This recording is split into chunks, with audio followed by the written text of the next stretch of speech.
Hello everyone, and thanks for joining us on Clan TV for today's SFU swim meet against the UBC Thunderbirds and the UVic Vikes.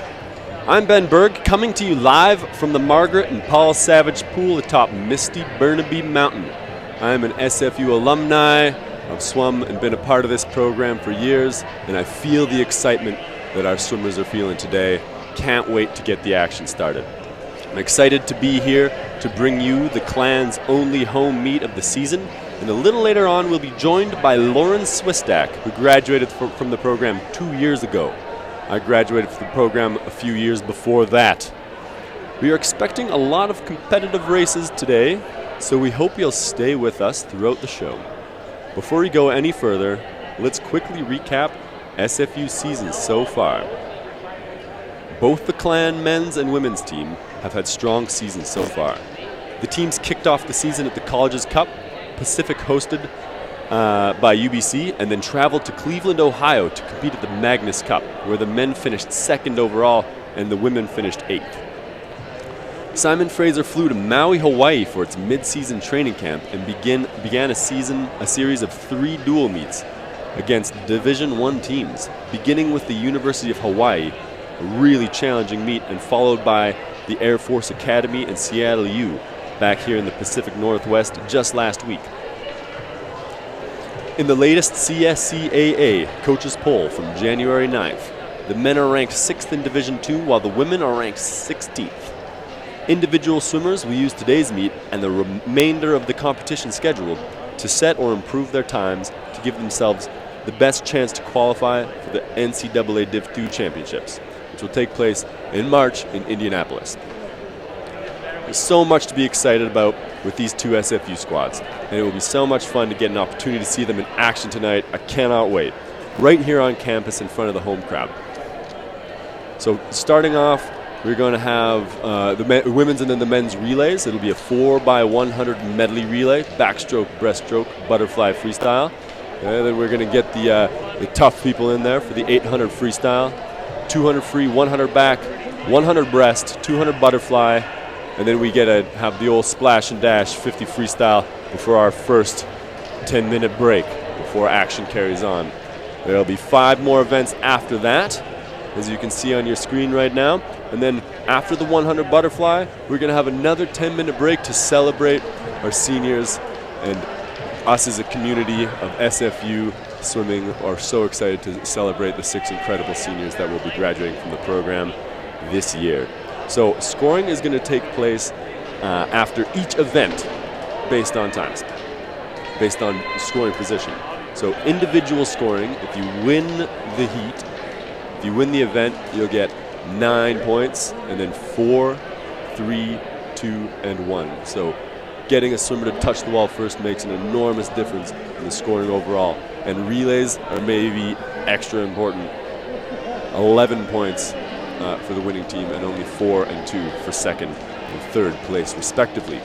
So we really want to get behind our relay teams as they work together to try to come out on top.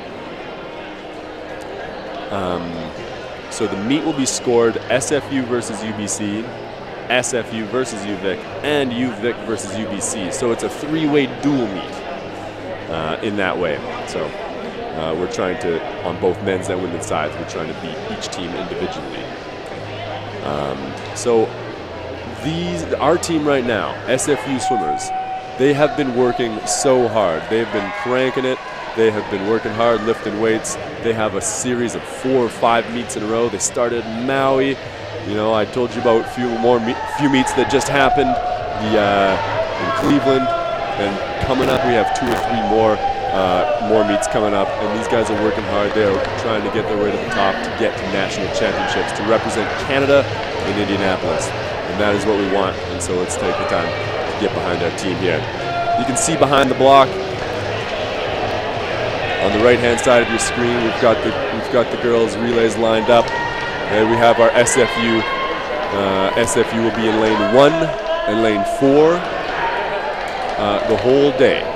So lane 1 and lane 4. We've got Jessie Gibson's up on the screen right now, focused, ready to go. She's been an incredible asset to the team for the time she's been here. In lanes 3 and 6 will be UVic. Victoria, and in lanes 2 and 5 throughout the whole night, you'll have UBC. So 2 very tough competitors, but SFU's squad is really strong, and we cannot wait to get going.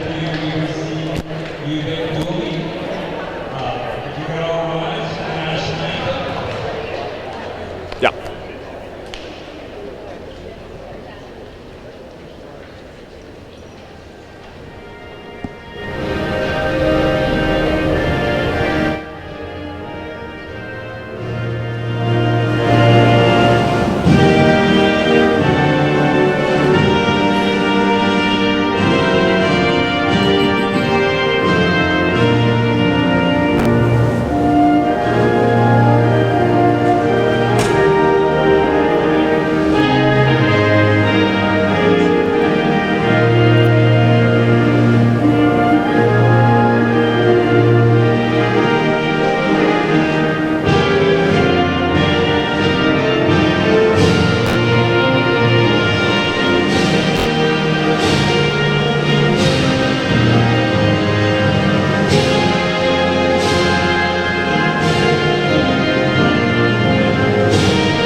Ladies and gentlemen, up first, the women's 4 by 100 medley relay.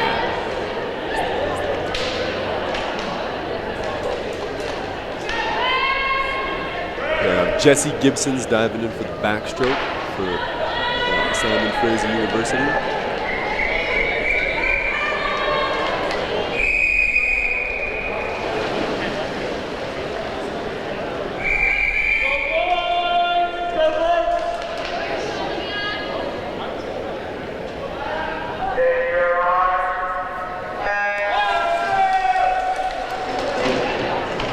Gibson staying underwater for a long time. Strong dolphin kick. Comes out first.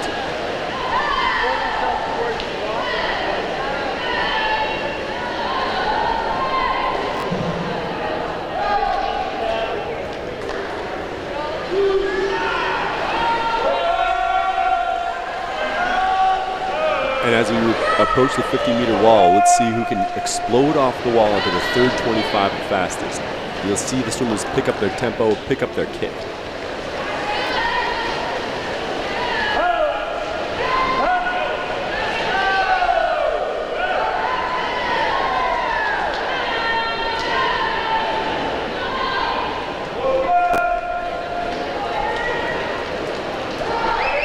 Okay, coming into the wall at the backstroke leg, UBC is pulled away.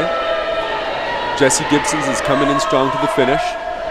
Breaststroke will be coming up next.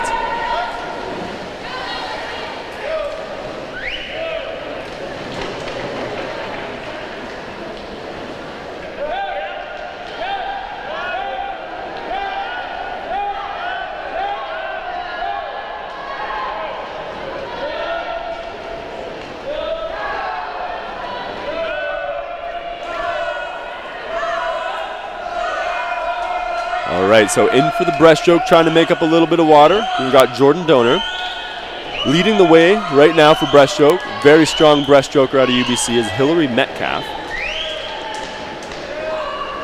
UVic swimming breaststroke, we have Jamie Hellard. And for SFU's B squad, we have Aaron Lawrence. Aaron Lawrence definitely pulling in a little bit of water right now, showing a really good showing. But Hillary Metcalf very strong on the way home right now.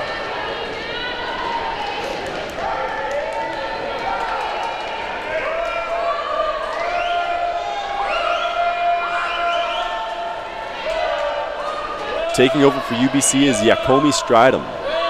Originally from Edmonton, Alberta, recruited to UBC as a butterflyer.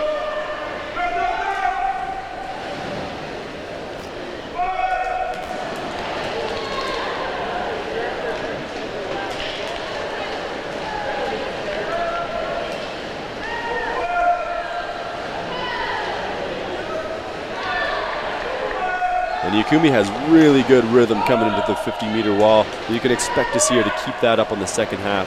And on your screen there, now you can see just coming in is Sarah Kirkhope, hitting the wall fast, pulling away from UVic in lane 3.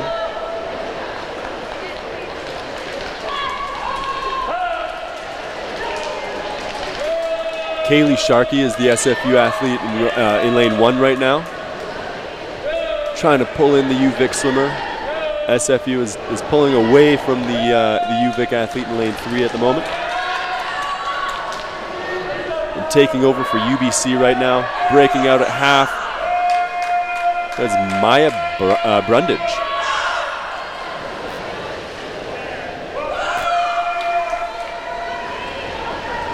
And crossing your screen right now, Sarah Whalen taking over for SFU freestyle.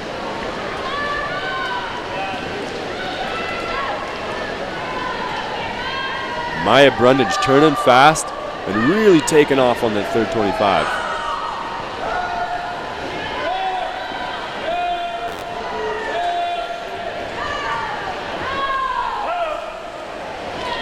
Sarah Whalen of SFU coming into your screen right away here. She is really securing the second position for SFU, which is excellent. And coming in for the finish is Maya Brundage with a very, very strong win for University of British Columbia. Sarah Whalen coming in strong, picking up the legs. Strong second place finish from the SFU ladies. And coming in third is UVic. And SFU touching the wall. Katie Roychuk.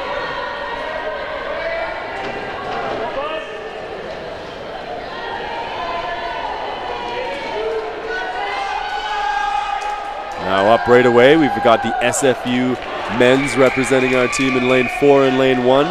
For SFU, lane 1 we have Jimmy Zhang, and in lane 4 we have Jaden Cole. Starting off with the backstroke leg for UBC in lane 2 is Nicholas Duke. And UVic will have Buzz Malander in lane 3.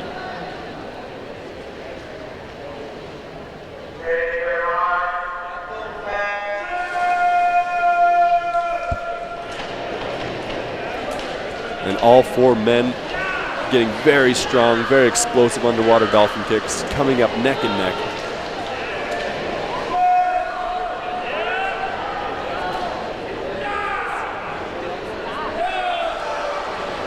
The speed these men are going, it's really critical to turn fast, get a really strong kick off the wall, and do your underwater dolphin kicks that don't slow you down at all. With a little bit of an edge, it looks like Nicholas Duke from UBC, and coming up second, it appears to be Jaden Cole at the moment, but this is one close race so far.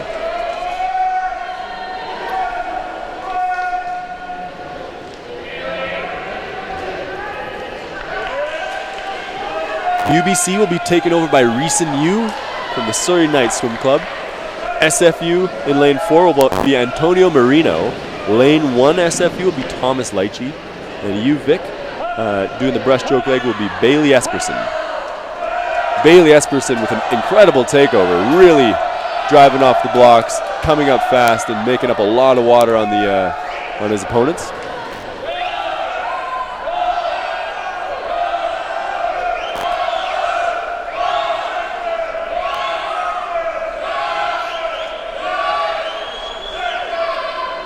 But Reeson Yu is holding his ground. He is staying just ahead of his competitors. Antonio Marino is not letting anything go either, and it looks like Antonio Marino is picking it up. He's keeping his legs high and his stroke rate has increased. Antonio is bringing it back for SFU.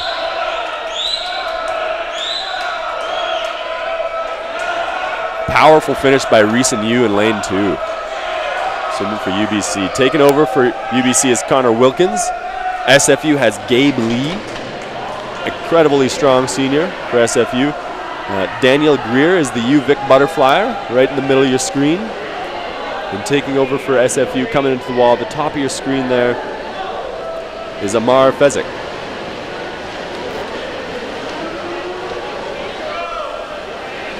Lots of power coming into the 50-meter wall. You want to see some explosive speed on that third 25.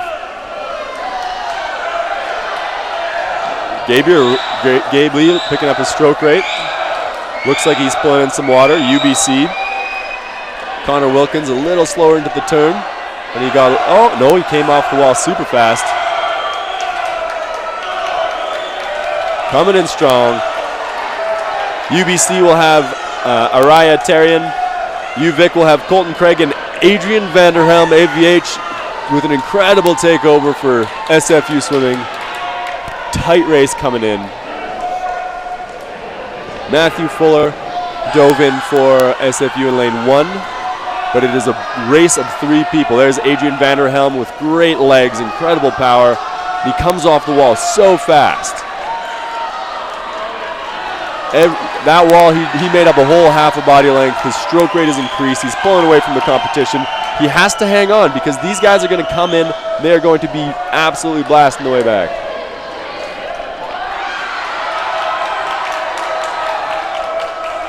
Adrian Vanderhelm is in a strong position coming in. He's going to take it. He's going to win the 11 points for SFU. Great job, team. Coming in first, Jaden Cole, Antonio Marino, Gabriel Lee, and finishing is Adrian Vanderhelm with his ears popped out of his cap. Great work, team. Second place is UBC. In third place, we have UVic.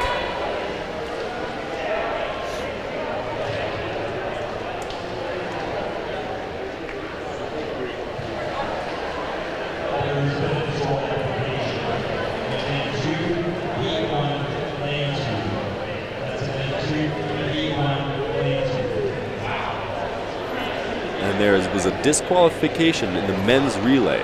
UBC, who had come in second, has been disqualified. Do not know the reason, but most likely that is for a relay takeover. That is the most common cause for disqualification. So UBC will not win their second place points for that race. 800 freestyle. Diving in lane 4 is Kristen Olvik, SFU distance freestyler, and flanking her are 2 UVic competitors. Lane 3, Caitlin Gervais, and lane 5, Taylor Snowden Richardson.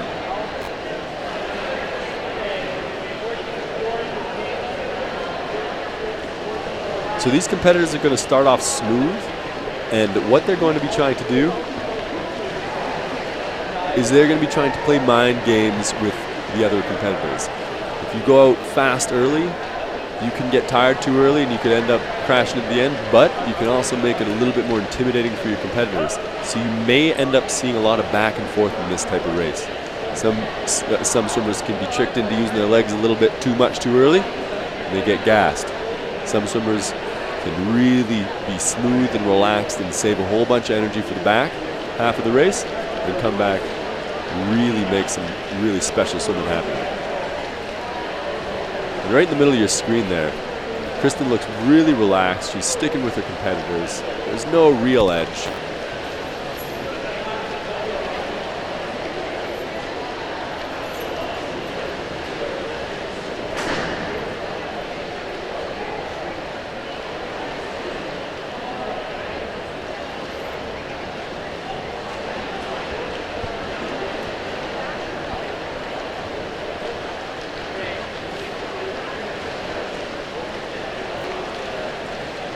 Caitlin Gervais out of UVic is making a little bit of move right now, and it's pretty early. So that could cause a little bit of jolt of adrenaline for the racers. Maybe she felt something that she felt she needed to pick it up. But we'll see how that pans out. Right now you can see Kristen increased her stroke rate a little bit and has reeled Caitlin in a little bit. So we'll have to see how this pans out.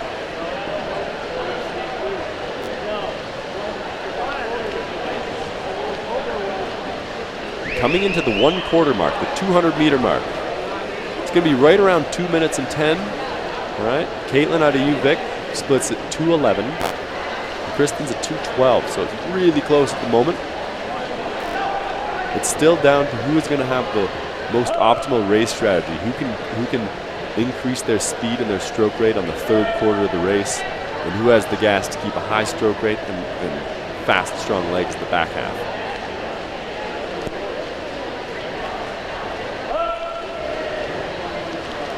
But for the moment, Caitlin Gervais, very strong, very smooth. Legs are staying relaxed, so we can assume that she might have them as a tool later on in the race as well.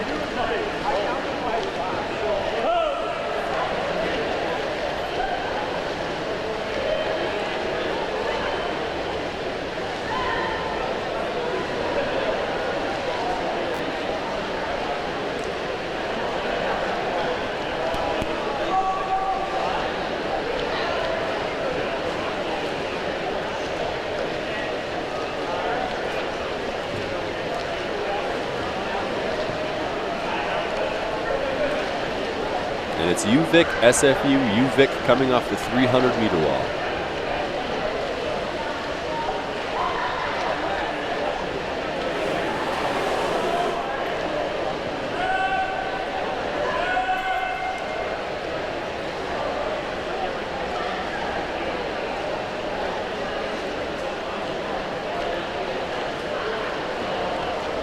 Caitlin Gervais has an early increase in stroke rate. She's really picking it up into these turns. She's being aggressive on how she breaks out of them and approaches the wall, which is really good for maintaining momentum. As long as she can keep that type of strength up through it, that'll be really good.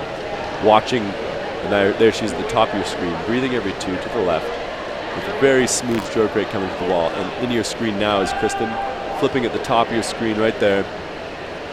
And she still looks smooth. She's sticking to her race plan. She's got a little bit of stroke rate, which you'll see once she's back on the top of your screen. Support from the coaching staff. They'll be there the whole time. Really have the backs of all their athletes. Incredible coaching staff at SFU. Turning off the wall is Kristen Ovlet. And there we have Taylor Snowden Richardson coming off.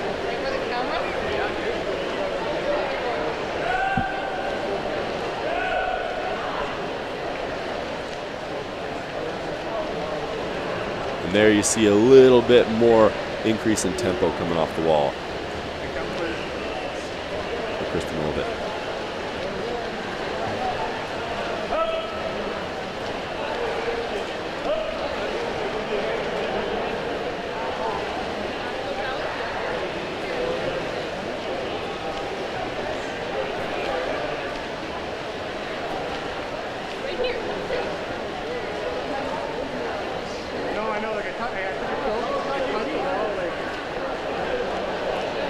So they're coming into the 300-meter mark now. So they've passed the halfway mark, and they've got an extra 100 meters under the belt. So they have 300 meters left.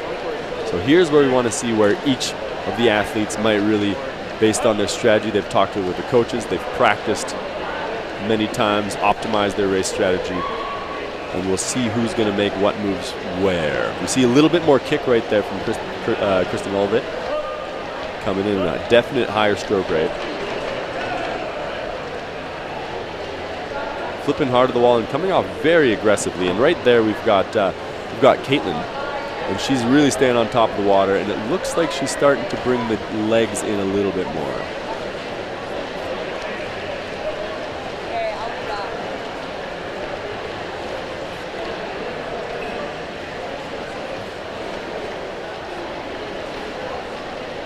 But with 225 meters to go, Caitlin Gervais has a strong position. That is a lot of water to make up for Kristen Olvit.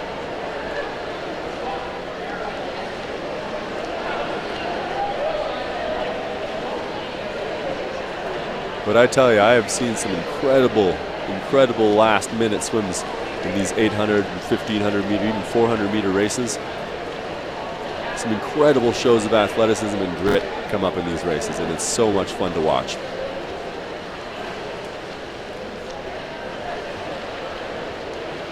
Coming off smooth and strong off the wall, Caitlin Gervais. Coming into the wall, Kristen Olvit still looking really strong.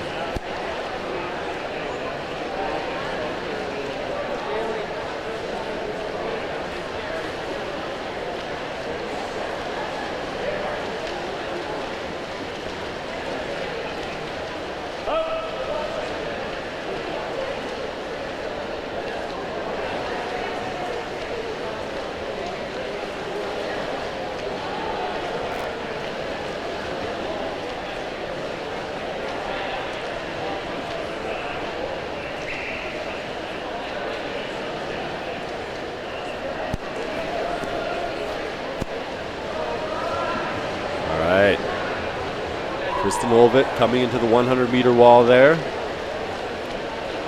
4 lengths left to swim, and you're going to see her pick up her intensity, trying to optimize the speed that she can get in the back half of the race. Caitlin Gervais out front. She has 3 laps to go. She's looking strong. She's in a strong position. Starting to take a little bit more time to breathe. Yeah, that's what happens at the end of the 800 is the body wants a bit more oxygen, the head stays up a little bit longer. But she's not laying it out too much. She's got 50 meters left and she's still strong. She still has gas in the tank to pick up that kick.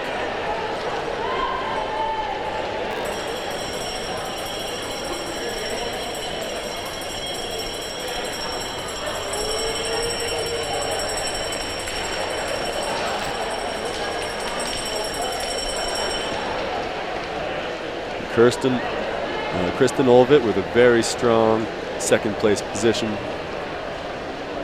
We've started with the 1, 2, 3, and we will finish with the 1, 2, 3. And touching the wall with the 1 is Caitlin Gervais, UVic. And coming in for the finish in second place, Kristen Olvit.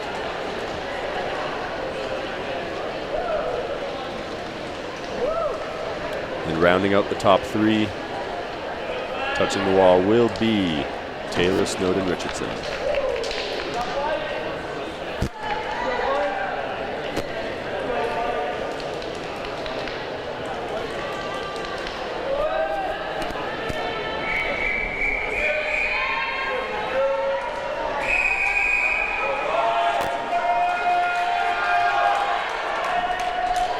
Up on the blocks are the men's 800 freestyle, and we have a much busier field for this race. In lane 1, swimming for Simon Fraser, Michael Lau. In lane 2, swimming for UBC, Martin Dimitrov. In lane 3, swimming for UVic, Ethan Phillips. In lane 4, swimming for Simon Fraser, Tim Winoski. In lane 5, swimming for UVic, Zachary Dumas. In lane 6, we have an exhibition swim for Alex Winoski. There are only 2 swimmers per school allowed in each heat for the purposes of the dual meet. There's only two lanes that you have a chance to gain points with. So Alex Winoski's swim will add some excitement to the mix, but will not be for points. We've got a smooth field coming out at the 75-meter wall. You can see maybe a small edge for Zachary Dumas. And Martin Dimitrov taking the lead to the 100-meter wall, splitting at 1:01.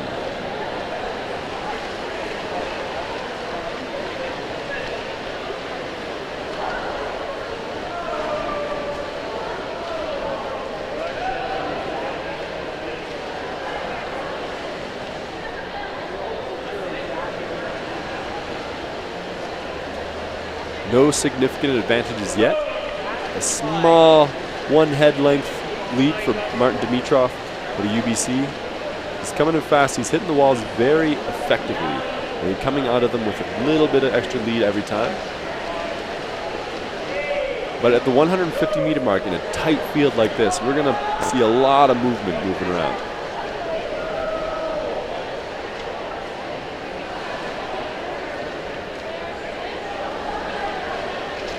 Michael Lau came off that last wall very strong at the top of your screen. He's pulling in a little bit water. It's very early. It's the 200-meter mark, but that's a good increase in stroke rate. If it's sustainable, that's going to be an excellent move, and early on. In lane 4 in the middle of your screen, we've got the home team swimmer, Zachary Winoski. Keeping it very smooth. I think I said Zachary Winoski. Tim Winoski.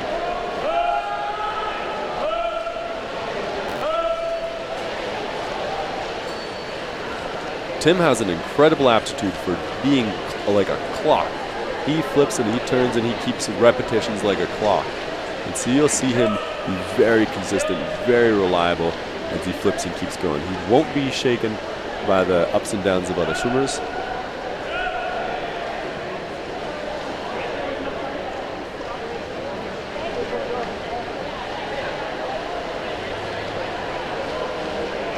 Coming into the 300-meter wall, we've got very little movement. A small edge still for Martin Dimitrov of about the same amount. Michael Lau just sticking on his hip a little bit. Ethan Phillips right in there as well. Tim Winoski, lane 4. Smooth, consistent. Zachary Dumas staying with him every stroke, stroke for stroke.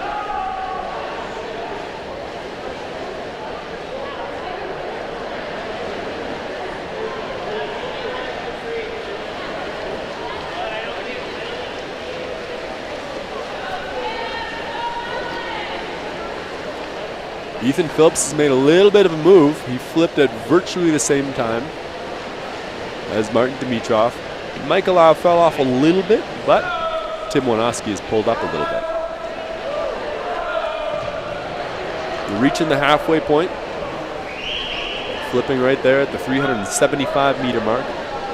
They're coming in for the halfway mark, so some swimmers will choose to make this halfway mark the opportunity to increase, to make a strategic move, to make an aggressive physical move on the rest of the field. It looks like Martin and Ethan did that coming into the wall. They sped up into the wall, but coming off the wall, not an enormous gain.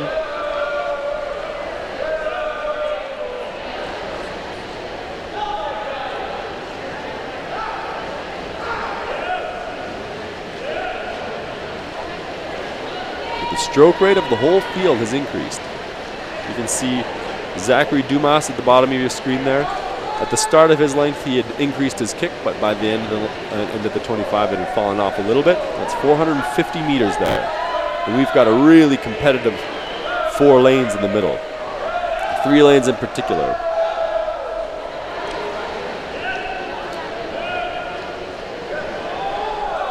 Tim Winoski with the most reliable stroke rate in the field at the moment. Martin Dimitrov at the top of your screen in the yellow cap, looking very smooth and hitting each wall really hard, really aggressively, and getting a strong kick off of it. Right there, Ethan Phillips in the dark blue cap on the left side of your screen made an increase of the stroke rate there, so you can see that he's trying to make a move, but it looks like the reliability a little bit of an edge. So he increases his kick, he increases his stroke rate. Everything is smooth and it's moving up well.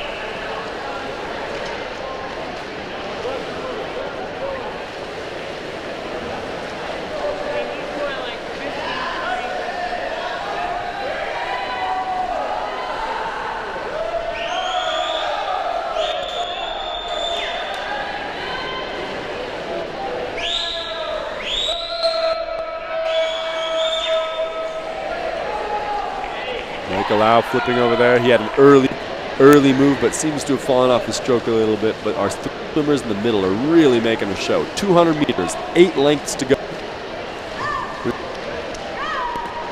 Whose length of stroke is going to allow them to maintain speed into the finish? Maybe who has the most legs.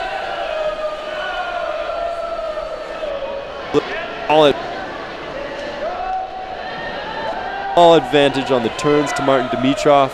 But by the time we reach half, Ethan Phillips and Tim Winoski are reeling him back in.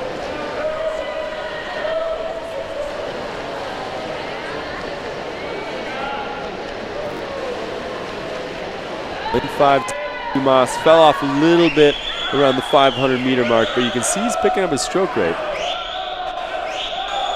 He's very smooth early. He could be looking for a late move. Ethan Phillips feeling a little bit of pressure, and you can see him pick up his stroke by 2 strong. Long and powerful. Tim Winoski turning the stroke rate over and getting the kick going on like clockwork. This is a tight race. They're each pushing that little bit every time. Got the whole SFU squad up there backing their team.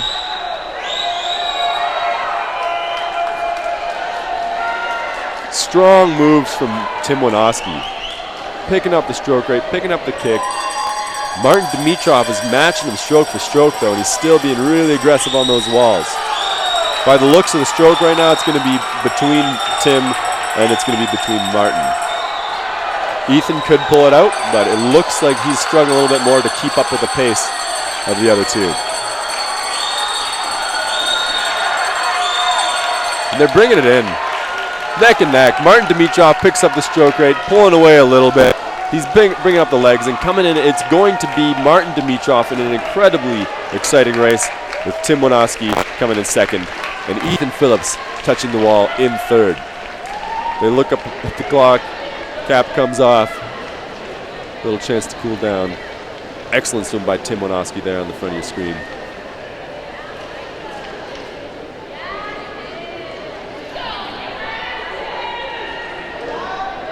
Made some awesome moves around the 600 to 700 meter mark. Really strong legs, great stroke. Powerful and bold. Didn't quite have the last 20, 25 to get to the finish. Standing up next, we have the women's 200 meter fun. With two heats, we'll have Tassa Marchese.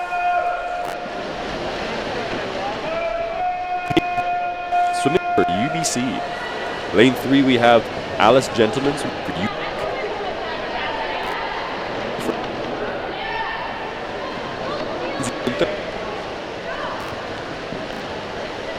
We have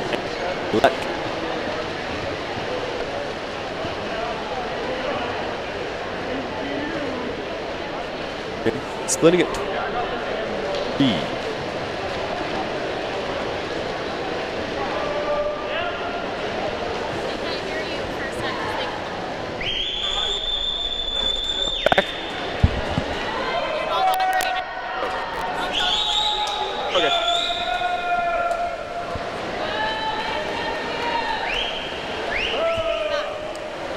And I'm back. I was gone for a moment there. Had a small technical difficulty. Wires around water doesn't always work, but we have two UBC swimmers leading out the first 100 meters in first and second place, splitting at 101.2 and 101.7. So that's aggressive, but a lot of strong moves are made by swimmers on the third 50. So we'll see if there's another swimmer who's going to begin to pull in a little bit extra water. But flipping at the 125 meter wall. UBC swimmers look really strong. It's Lauren Deal, who you just saw in the center of your screen. She's got a really awesome stroke rate, really powerful and gritty swimmer. The 150 meter mark, we've got Paige Bergen and Mackenzie Gunther. Flipping in third and fourth, we've got Alice Gentleman and Lauren Deal. So it looks like we're going to have a battle for first and second and a battle for third. Mackenzie takes a little bit of the advantage there. Coming off the wall, we will see which of these two UBC swimmers has it coming home. And Lauren Deal is, and at the top of your screen there is Tassa Marchese. Okay, touching the wall first. We have Mackenzie Gunther, second place is Paige Bergen, and just getting out touched. Alice Gentleman comes in third, Lauren Deal touches the wall in fourth. Fifth, you've got Tassa Marchese, sixth, and Letkeman. There's Lauren Deal, who put on an awesome effort to try to get into that third place in her heat. She had an awesome stroke rate, a lot of grit. Did not get the last 25 meters. Heat 2.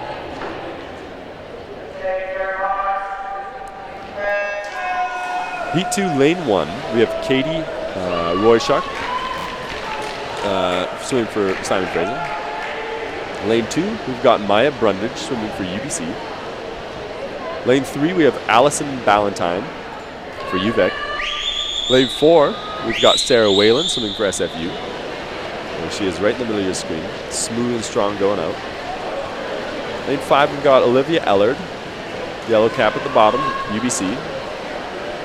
And in lane 6, we've got Lauren Taylor swimming for UVic on the left side of your screen. Now it's the right side of your screen. And again, we've got a strong first 75 by lane 2 out of UBC. This time is Maya Brundage. But SFU's Sarah Whalen is keeping a little bit tighter, really opening up the doors for her to have an aggressive third 50 if she's ready for it, which she looks to be. And in that mix, we also are seeing Olivia Ellard of UBC. And it looks like that's what the race is going to be.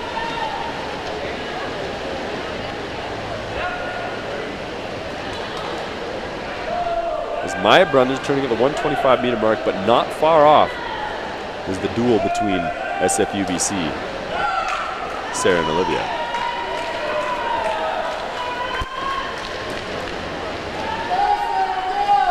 Extending her lead, Maya Brundage.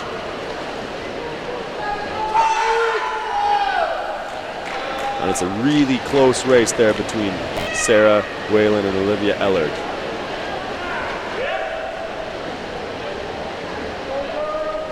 Allison Ballantyne trying to hang on, but on this last 50, she seems to not quite have the legs and the stroke rate to keep up with the other two. Sarah Whalen looking very strong. Does she have the legs to come in and out-touch UBC? UBC's Olivia. Maya Brundage touches the wall first, and touching the wall second is Sarah Whalen for SFU in a really tight race. There she is. Successful second place finish, and Olivia Ellard for UBC in lane 5, coming in third. It's Katie Roshak.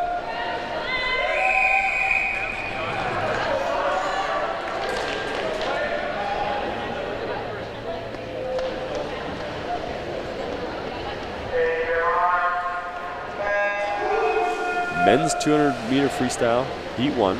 Lane 2, we've got Stuart Blaskaitis. Lane 3, we've got UVic's Dylan Reiber. Lane 4, Mackenzie Hamill. Mac looking very strong on that first 50 with a relaxed stroke rate, strong legs, and a lot of constant speed.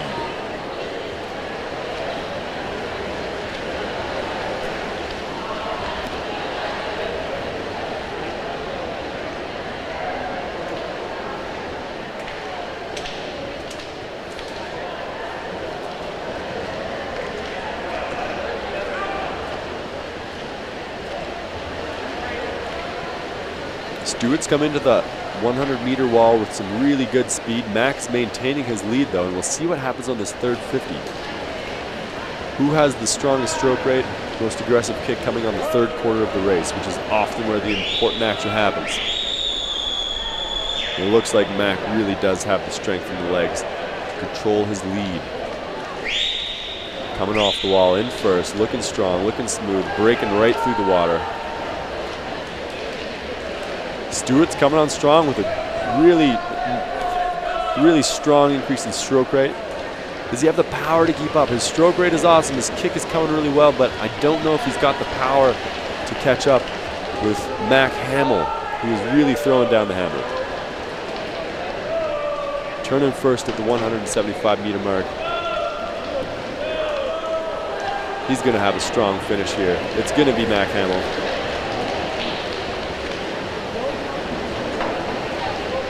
Mac Hamill touches the wall first in his heat at 155.5. Second place is Stewart from UBC with a 157.1. And touching in third is Dylan Reiber from UVic.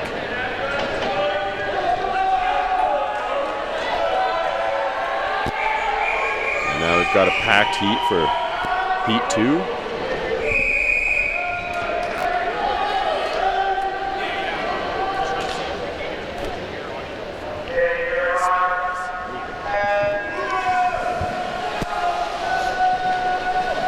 All right, in lane 1, we've got Matthew Fuller for SFU. In lane 3, we've got Austin Phillips from the UVic Vikes. Lane 4, AVH, Adrian Vanderhelm with his incredible power off the walls, taking a really strong advantage on the first 50, but sticking with him in lane 5 is Brody Young from UBC, really trying to stick with the powerhouse. And in lane 6, swimming for UVic, it's turning at the bottom of your screen there, is Ethan Jensen.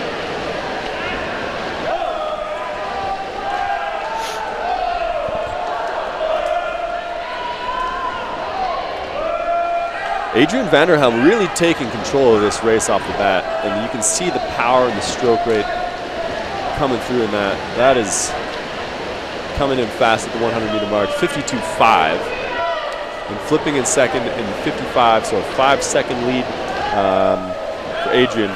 Flipping second there was Brody Young from UBC. Austin Phillips from UVic at the bottom of your screen is making a move on his UBC competitor Brody.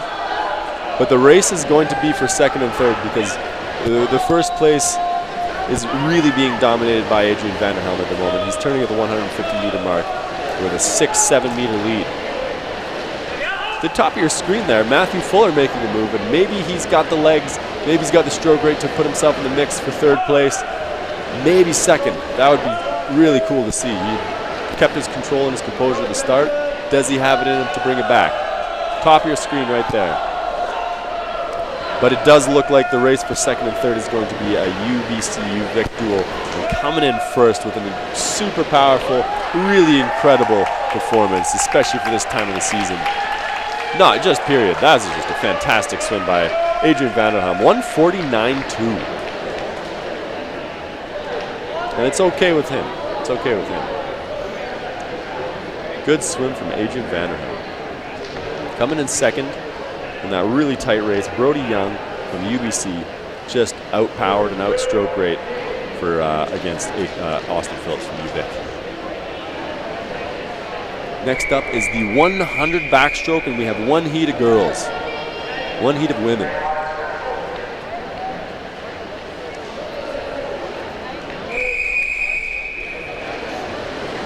In lane 1, swimming for SFU, Sabrina Poreka. In lane 2, swimming for UBC, Meredith Lavorsen. In lane 3, swimming for UVic, Jamie Hutton. In lane 4, swimming for SFU, Kennedy Lowen. In lane 5 for UBC, Mia Bottrell. And lane 6, swimming for SFU, Hattie Sun.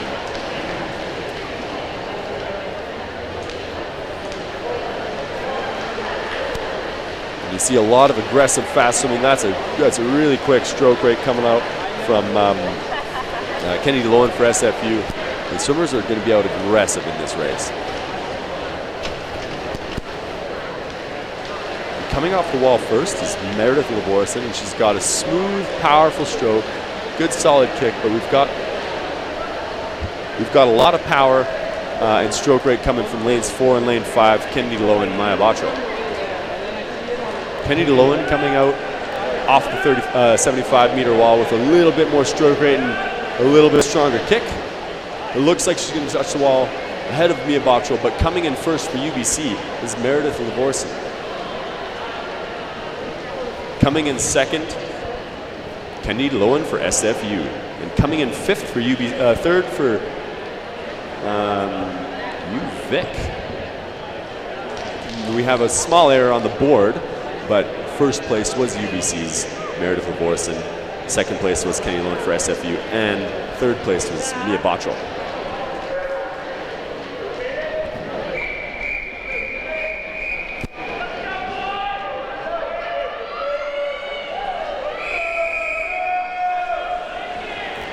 All right, we've got the men's heat, 100 backstroke, one single heat.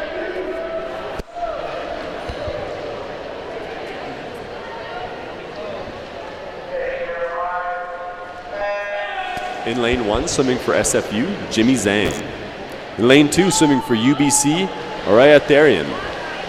In lane 3 for UVic, Buzz Malander. In lane 4, swimming for SFU, Jaden Cole. In lane 5, swimming for UVic, Jack Savage. And in lane 6, swimming for SFU, Rolando Hernandez.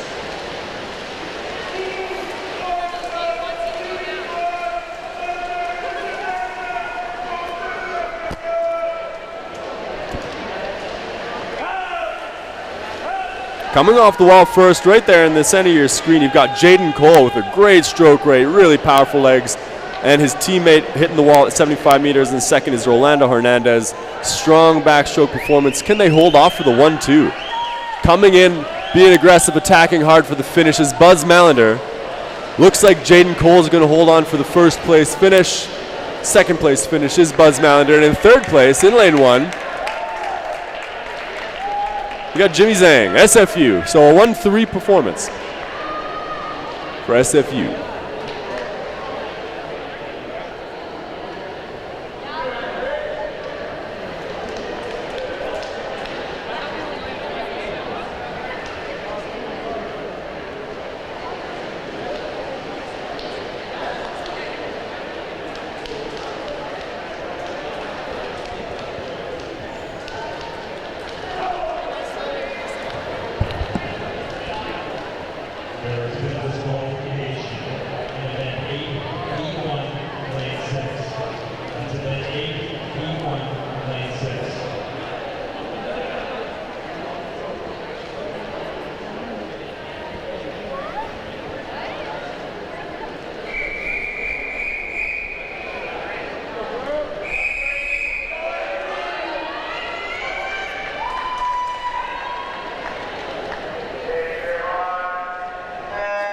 Diving into the water for Simon Fraser University, Anne-Marie Langhodge. This is heat 1 of the women's 100-meter breaststroke.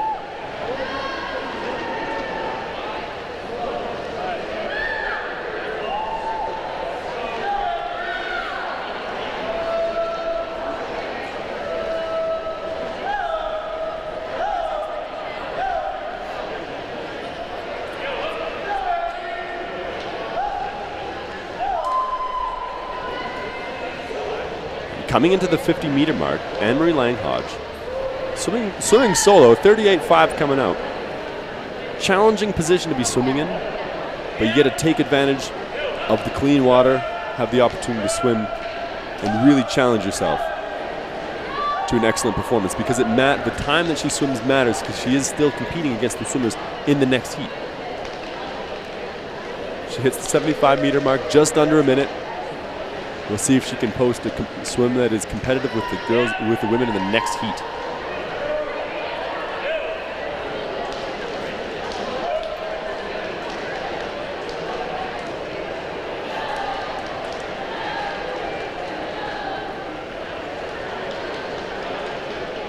And touching the wall in 1 minute and 23.5 seconds, Anne-Marie Langhodge, SFU.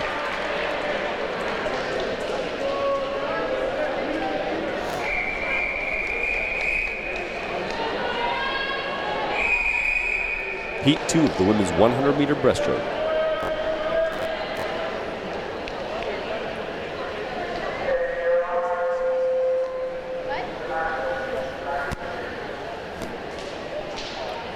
Feedback from the referee.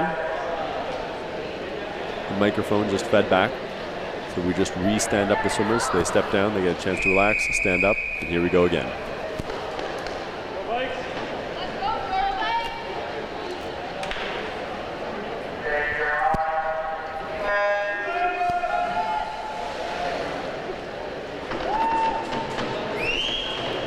All right, in lane 2, swimming for SFU, Victoria Von Sacken-Nash. In lane 3, swimming for UVic, Kara Wilson. In lane 4, swimming for SFU, Jordan Donor. And in lane 5, swimming for UVic, Jamie Hellard. Coming into the 50-meter mark, looks like the UVic swimmer, Jamie Hellard, has a small advantage over her teammate, Kara Wilson. But looking strong in the middle of those two is Jordan Donor. And right now I'm joined by SFU alumni Lauren Swistak. How you doing, Lauren? Not too bad. How are you? I'm doing so well. That's good to hear. Really feeling the good energy from the swimmers in the water, yeah. The swimmers on the deck, the coaches. Really excited to be here.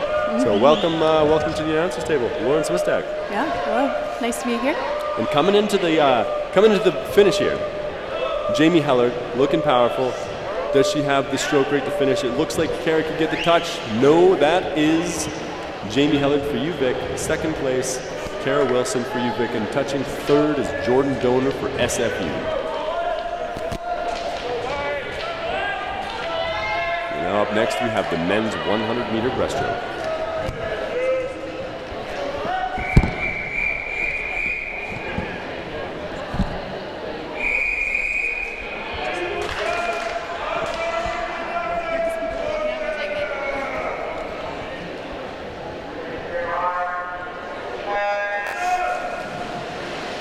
Lane 1, we've got Colin Gagne, SFU. Lane 2, we've got Laird Douglas, UBC. Lane 3, Arthur Firmino, UVic. Lane 4, Andrea Sinats, SFU. And lane 5, Bailey Monroe, UVic.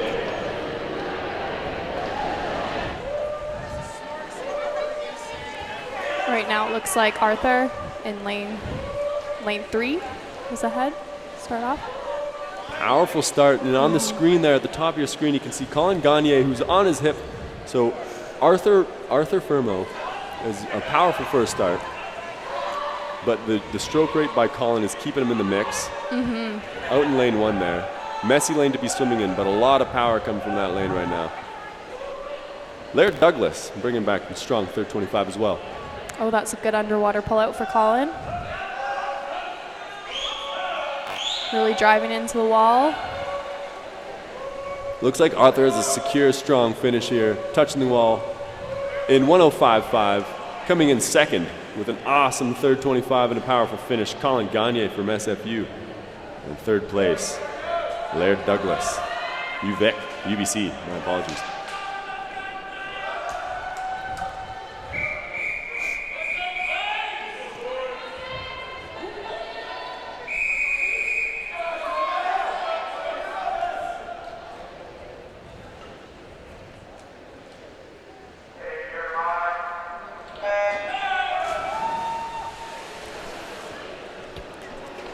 All right, diving in for our second heat with the men's 100-meter breaststroke.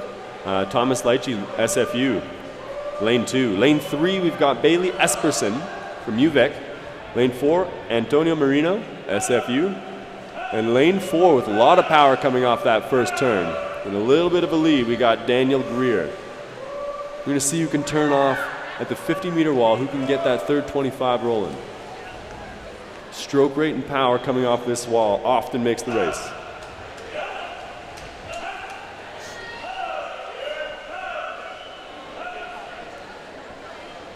Bailey and Antonio definitely came off that wall powerfully, and they made up some of the ground from Daniel Greer.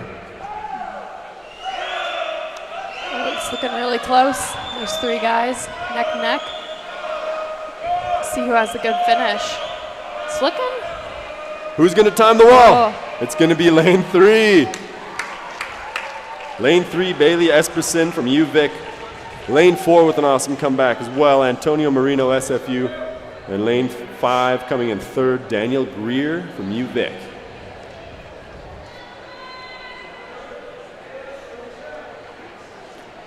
Up next, we have the Lauren Swistak Special.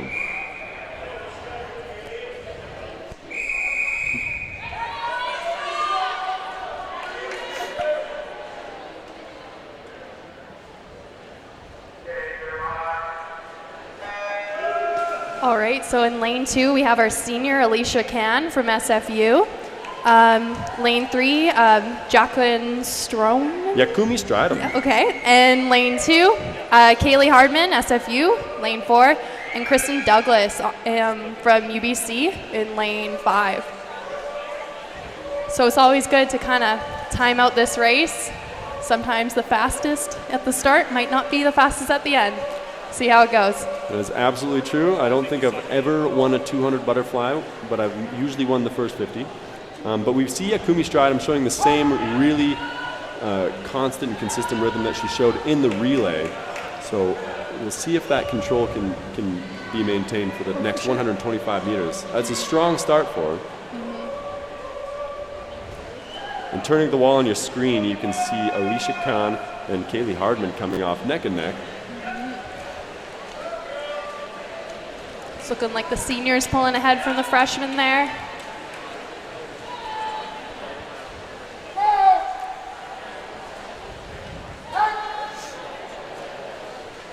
So at the front, Yakumi Stridham turns a 106.5.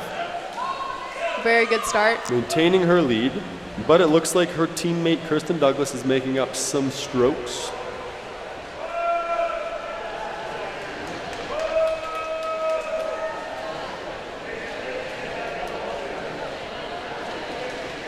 Third 50 is always the funnest.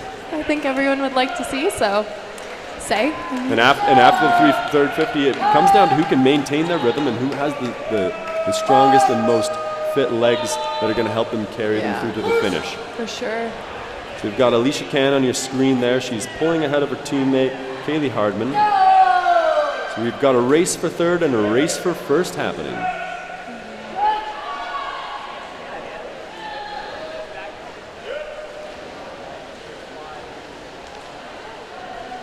And Yakumi is showing off that she has some really strong, rhythmic, really powerful butterfly that she can maintain through all 8 lengths, and she's going to touch the wall with a very strong 2:18, although the clock didn't show it.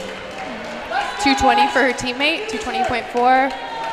Then it's looking like Alicia's going to be third, powering into the wall.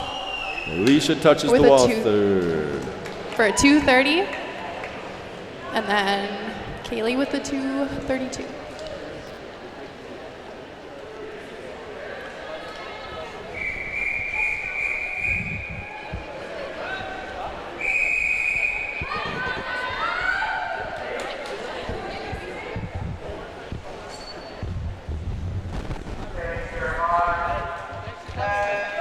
Diving in for the second heat of the women's 200 butterfly, we have Erin Lawrence from SFU swimming in lane 2. In lane 3, we've got Sarah Kirkhope for UVic. And in lane 4, Jessie Gibsons with a really good aggressive start, showing off the powerful and speedy underwater kick that we saw in the relay as well.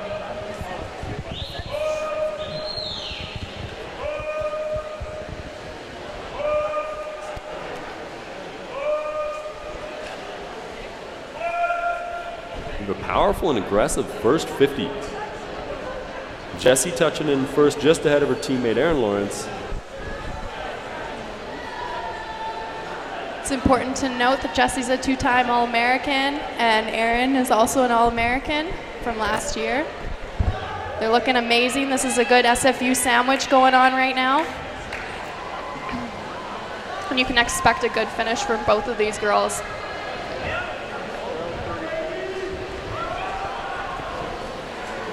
So turning to the 100-meter arc, we're going to see which swimmers have the plan and the strength to put together a really powerful and controlled third 50. And it looks like Jessie Gibson's at the bottom of your screen, on the left side of your screen, is doing just that. And Erin Lawrence matching her stroke for stroke, maybe losing a little bit of water.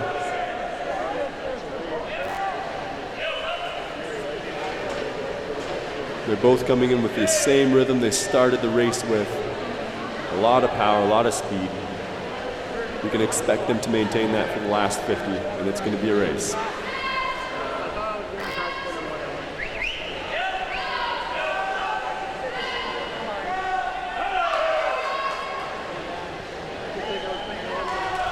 It's looking like Jessie's pulling ahead just a little bit. Looking really strong. She's known for her good last 25 finish.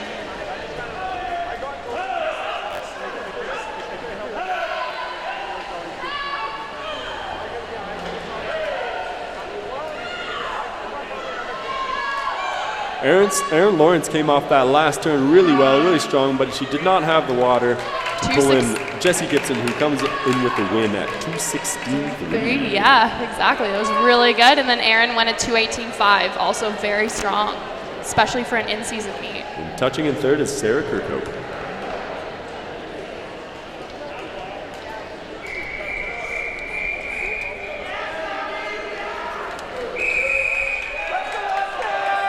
Men's 200 butterfly.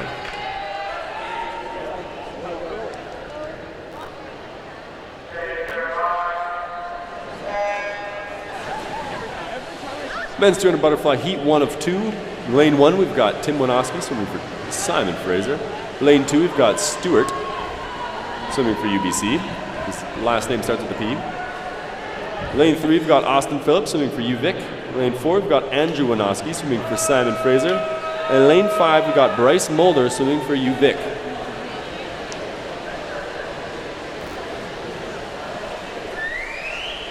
Right now touching first is Andrew Winoski in lane 4, looking really strong.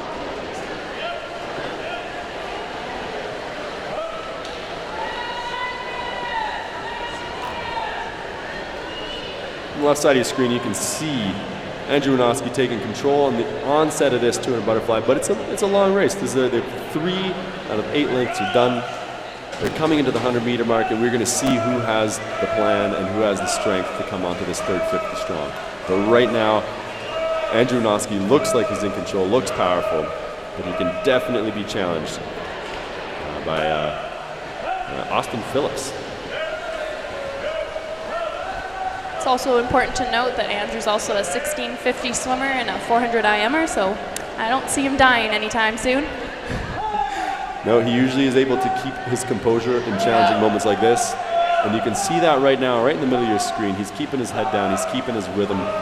His legs are strong, but his competitor is keeping up with him.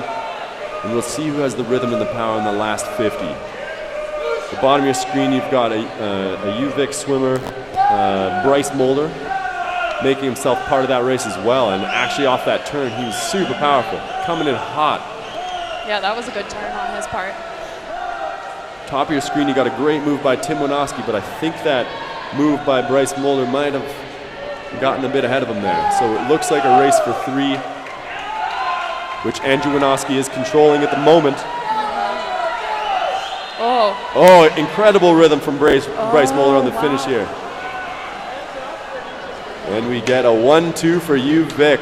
In first place, Bryce Moeller. Second place, Austin Phillips. And in third place, Andrew Winoski.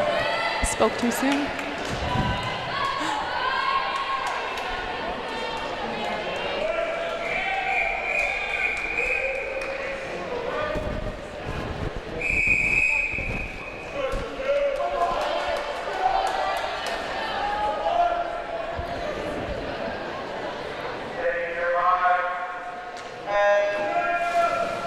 Heat 2 of 2.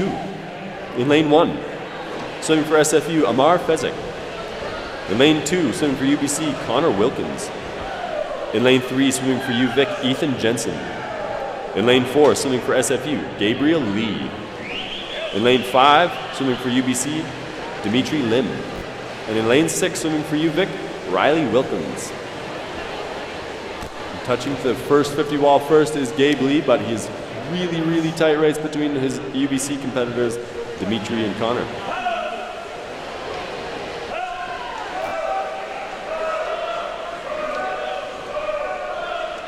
Gabriel Lee is currently ranked 3rd in the NCAA for the 200 fly. See how he does today. Incredible, and you know he's going to be swimming so many 200 butterflies from Christmas training camp in Maui all the way through to the next 3 meets over the next 3 weekends. So this is really going to show how strong he is. And he comes off the 100 meter wall first. The 58.8.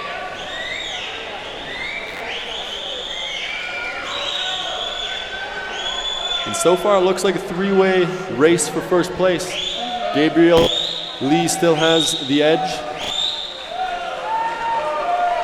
So we've got Connor Wilkins, Dimitri Lim. Oh, and Gabriel, Connor Wilkins takes the edge at the 150 meter mark. Both touching at 130. And all 3 of these guys are specialists at 200 fly, national finalists. So this should be a very good race.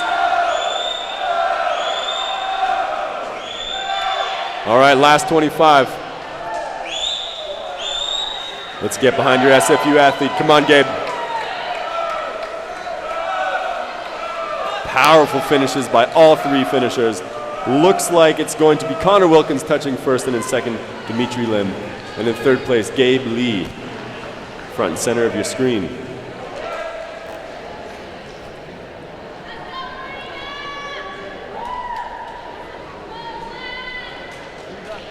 Up next, women's 50 freestyle.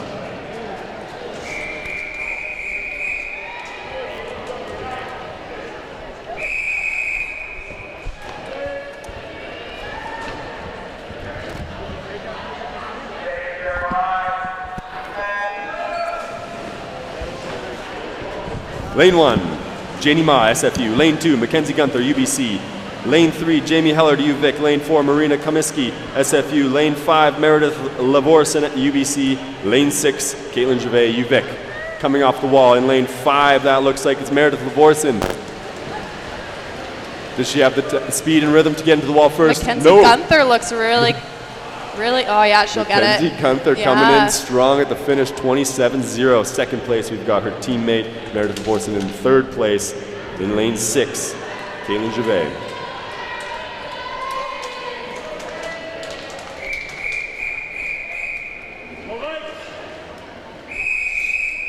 Heat 2 of 2.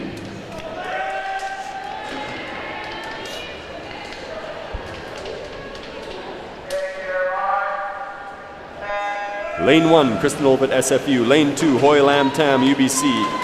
Lane 3, Lauren Taylor, UVic. Lane 4, Kaylee Sharkey, SFU. Lane 5, Quincy Brozo, UBC. And in lane 6, Allison Hampton, and turning at the wall first. That's Quincy. Yeah, definitely looks like Quincy. Coming out hot too. Holy smokes, she is cooking. Fast hands, fast feet. Keep your head down. Oh, but again, lane 2, maybe it's our angle. Maybe we just can't see right. Hoy Lam Tam, touching the wall first for UBC. Quincy in second. And then Kaylee Sharkey. Kaylee Sharkey for SFU, touching the wall third. Really intense finish. Way to get your head on the wall there. That was a good one.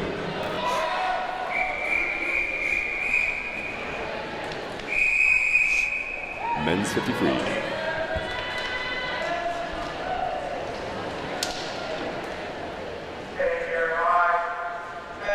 In lane 2, Alex Loganoff, UBC. In lane 3, Bailey Monroe, UVic. In lane 4, Alex Wanoski, SFU. Lane 5, Reese Yu, UBC. In lane 6, Thomas Van Maren, UVic. And turning the wall first is Alex Loganoff. Powerful swimmer. Canadian national team athlete. Casually racing in his training suit. Hitting the wall first in a 23-1, Alex Loganoff. Second place, Reese Yu, 24.88. And in third place, that is Thomas Van Maren at 24.9.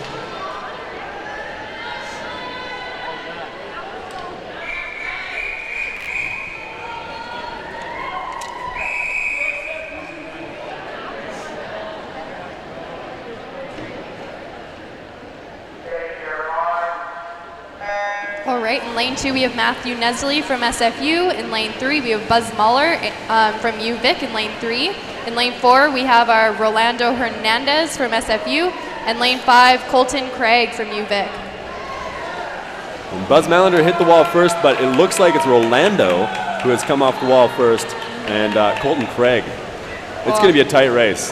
Who's going to get the hand on the wall first? I had to look at the clock. Lane 5. That's Colton Craig coming in first, Rolando coming in second, and Buzz Malander coming in third.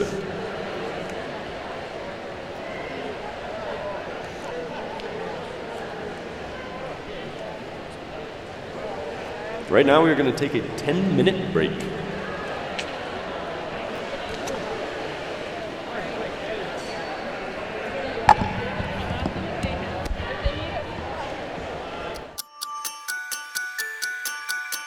Any day at SFU may feel like just another day. But any day here has enormous potential. The potential for something significant to happen. Like the day when you might find yourself engaging with the outside world. To create a lasting impact on many lives. Or the day when you might unearth something that inspires you to start a business. Or the day when you might become an instrument of change. Or discover where you belong. Or take advantage of an unconventional education. To become part of something huge. In fact, any day has the potential to have real impact. Because any day at SFU is not just any other day.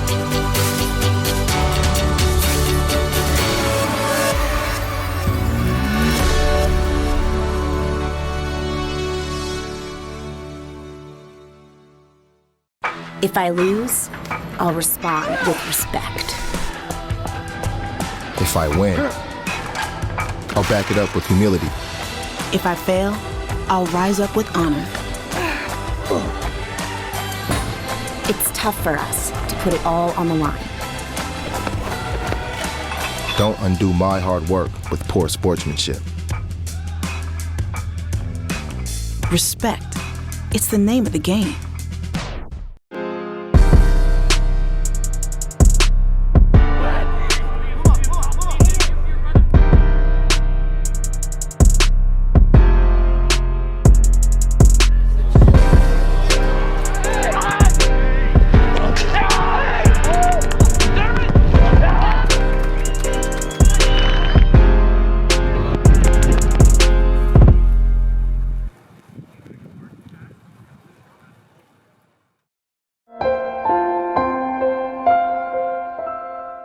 Hi, my name is Lauren Friedman. I'm in my 5th year of biomedical engineering at SFU, and I play on the women's volleyball team.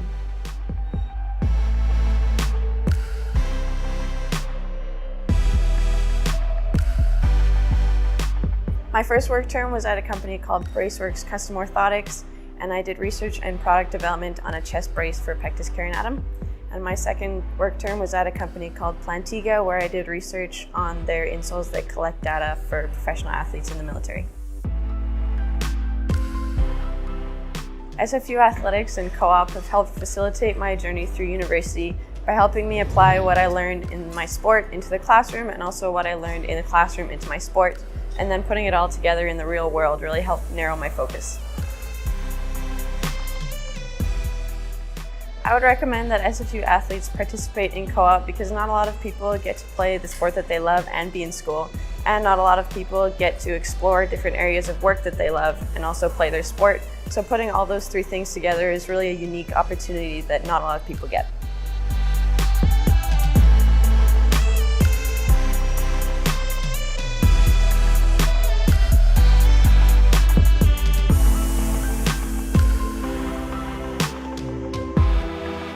Being a champion takes more than talent, more than the perfect pass, more than using your head. Being a champion takes the spirit to always push harder, the ability to overcome any hurdle, and the fire to be the best. Welcome to Division 2, where the pursuit is yours to create. And the question isn't, can you do it? It's, will you?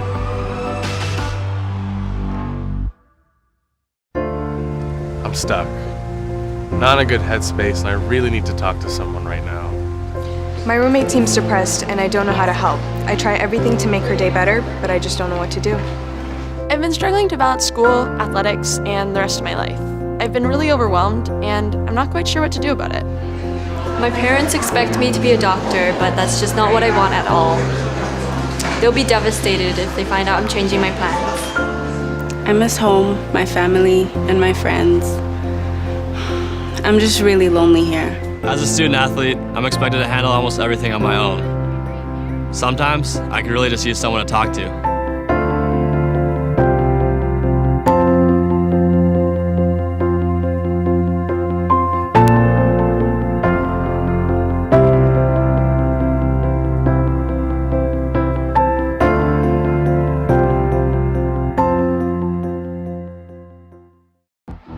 Being a champion takes more than skill, more than endless drills, more than using your head. Being a champion takes the heart to give it your all, the agility to thrive from any angle, and the relentless drive to be the best. Welcome to Division 2, where the pursuit is yours to create, and the question isn't, can you do it? It's, will you?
Being a champion takes more than skill, more than endless drills, more than using your head.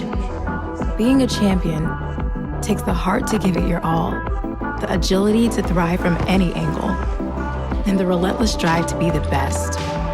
Welcome to Division 2, where the pursuit is yours to create, and the question isn't, can you do it? It's will you? If I lose, I'll respond with respect. If I win, I'll back it up with humility. If I fail, I'll rise up with honor. It's tough for us to put it all on the line. Don't undo my hard work with poor sportsmanship. Respect. It's the name of the game.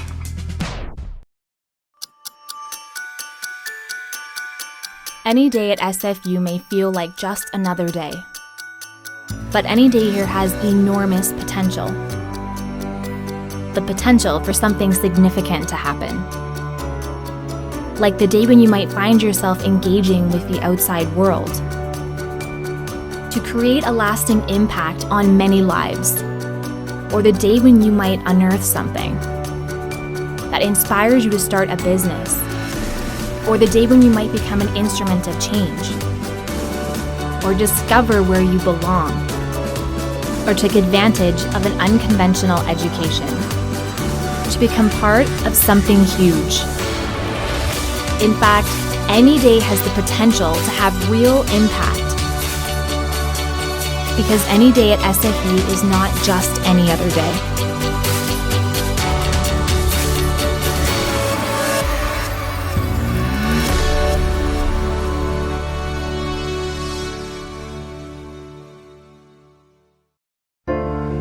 I'm stuck. Not in a good headspace, and I really need to talk to someone right now. My roommate seems depressed, and I don't know how to help. I try everything to make her day better, but I just don't know what to do. I've been struggling to balance school, athletics, and the rest of my life. I've been really overwhelmed, and I'm not quite sure what to do about it. My parents expect me to be a doctor, but that's just not what I want at all. They'll be devastated if they find out I'm changing my plans. I miss home, my family, and my friends. I'm just really lonely here. As a student athlete, I'm expected to handle almost everything on my own. Sometimes, I could really just use someone to talk to.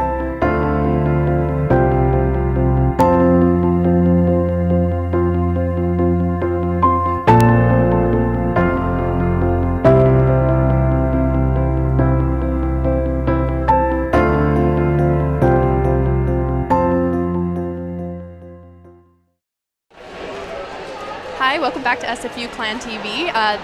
My name's Lauren Slistak. And My name's Ben Berg. And you're watching the SFU versus UVic versus UBC dual meet.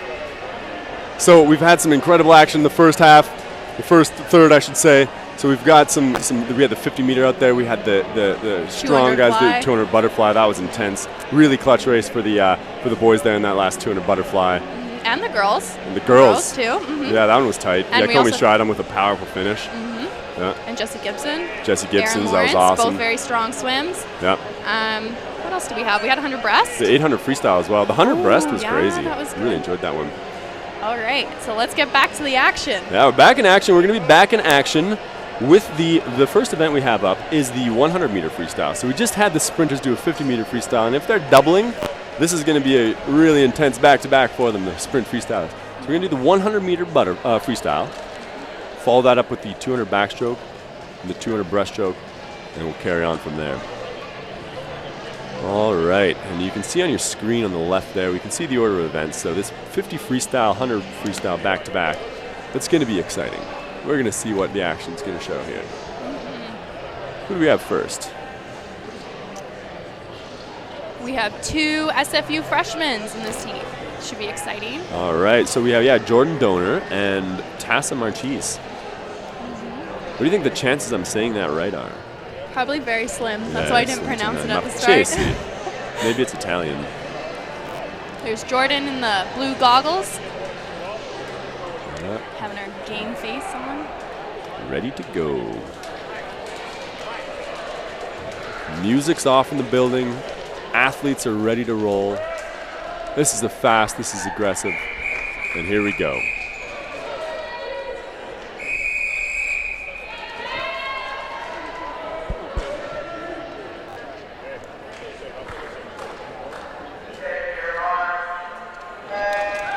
All right, so in lane 1, we have Tassa Marchese from SFU.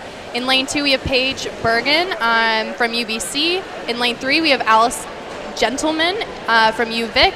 In lane 4, Jordan Donor from SFU. Lane 5, Kristen Douglas from UBC. And lane 6, Jamie Hunton from UVic. Coming in first, we again have the UBC sprint freestylers hitting the 50-meter wall first. That's Paige Bergen touching first. And Kristen Douglas touching second. We have a tight field here, and we definitely, Jordan Donor there is keeping it really tight to the swimmer on her left. Hitting the wall at 75 meters. They're hitting a good clip, but it does look like Paige Bergen is controlling the race. Coming in first. She's going to win. UBC is going to come first and second in this one. And it looks like SFU is going to earn that third place touch, and they do. All right, so we have Paige Bergen in first place, Kirsten Douglas in second place, Jordan Donor in third.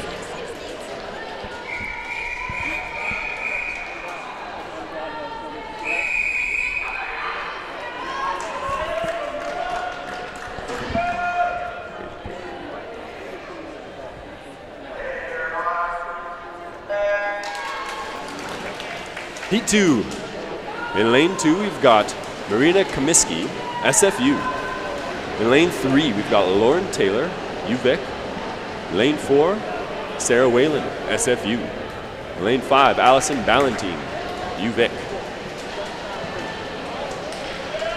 Tight race coming into the 50. They're all looking really strong, neck and neck.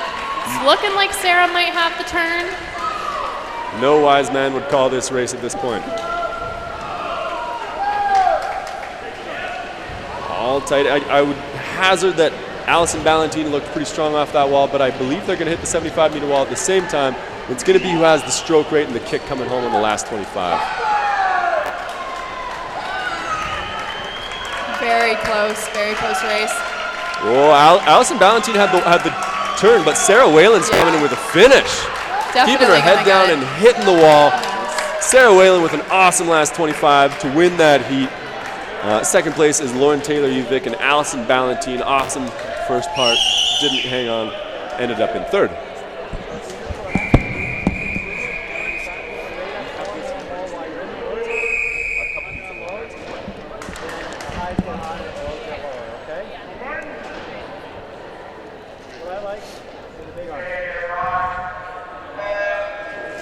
All right, in lane 1 we have Matthew Nesley from SFU. In lane 2 we have Martin Domotroff from UBC. We have Bailey Murrow from UVic, Andre Sanatis, SFU, lane 4, Dylan Rayber, UVic, lane 5. All right, and ladies and gentlemen, we have the updated scores, which we will announce after the 100 freestyle. And turning at the 50-meter wall, we've got Martin Dimitrov coming off first. And SFU is hitting that wall second. Bailey Monroe, or is that Andreas? Yeah, that's looking like Andreas. Yeah, Andreas Sinets. Very strong.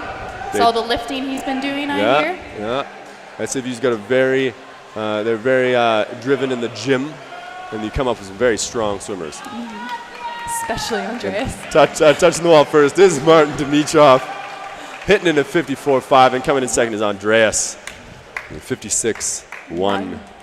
Bailey Monroe touching third for UVic. Again, we'll have the updated scores after this heat.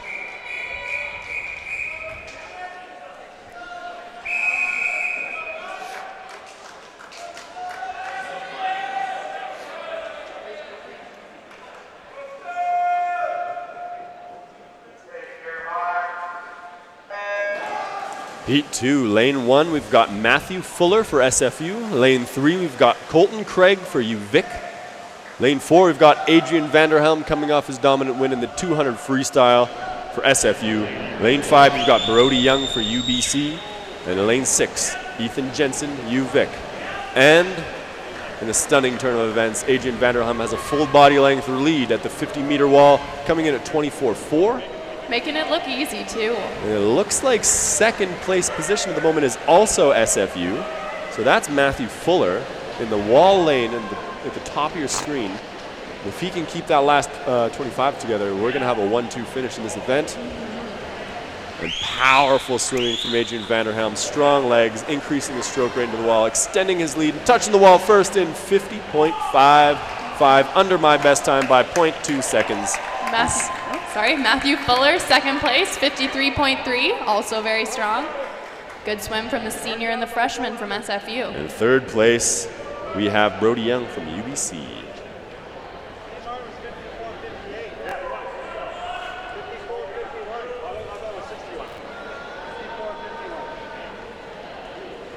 And we are going to take a very short break to make sure that our electronics are working fine. So I'm going to begin to announce the dual meet scores that we have. So on the men's side, now bear in mind we have 3 different dual meets for men and 3 dual meets for women. So in the UVic versus UBC, for the men, UVic is 67 points and UBC has 51. For Simon Fraser University versus UBC Thunderbirds, we'll get more after this.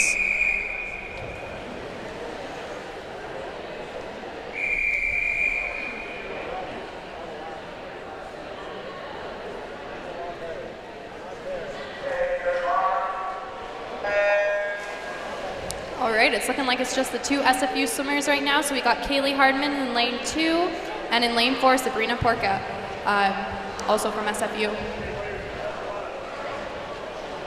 Team duel in the first heat of the 200-meter backstroke, 8 lengths of backstroke. Turning first, that is Sabrina. Okay, carrying on with the scores. SFU versus UBC on the men's side. SFU has 76 points to UBC's 46. And for SFU versus UVic, UVic is at 55 points. SFU, 74. SFU swimming winning both of their dual meets on the men's side to this point. On the women's side, UBC Thunderbirds versus UVic. UVic has 42, and UBC Thunderbirds at 69. UBC versus SFU. UBC has 60, and Simon Fraser right behind him at 58 points. And SFU versus UVic, Simon Fraser has 74.5 to UVic's 51.5. All right, and back in the pool, they just finished their 100. They got 100 more left. Looking very strong, neck and neck. It's looking like a fun swim going on.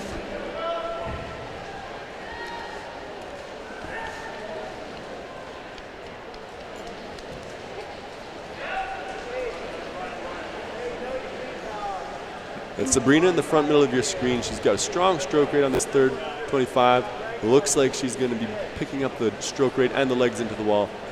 And they're still tied, virtually tied, a small edge to Kaylee at the 150-meter mark, but it's going to be the swimmer who's got the stroke rate, the kick, and who's going to stay strong on the water through this last 50.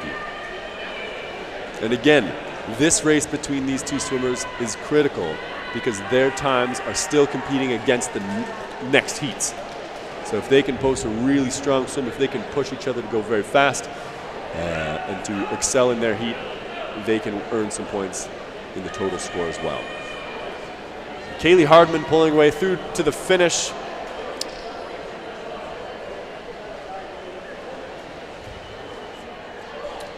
Kaylee with the 228.0 and Sabrina with the 228.7. Very, very close race. Good job, girls.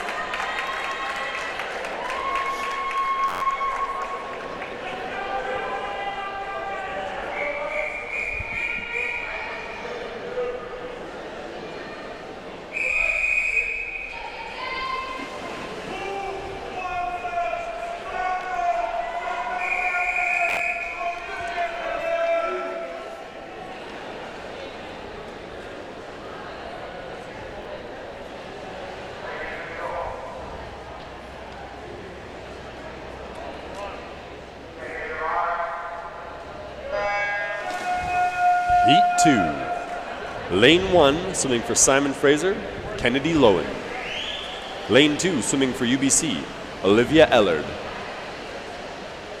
Lane 3, swimming for UVic, Taylor Snowden Richardson. Lane 4, swimming for SFU, Jessie Gibson. Lane 5, swimming for UBC, Mia Bottrell. And in lane 6, swimming for UVic, Allison Hampton.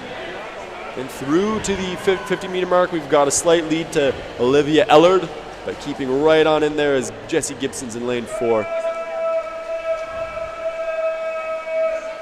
And it looks like Kennedy Lowen is in that mix as well at the top of your screen.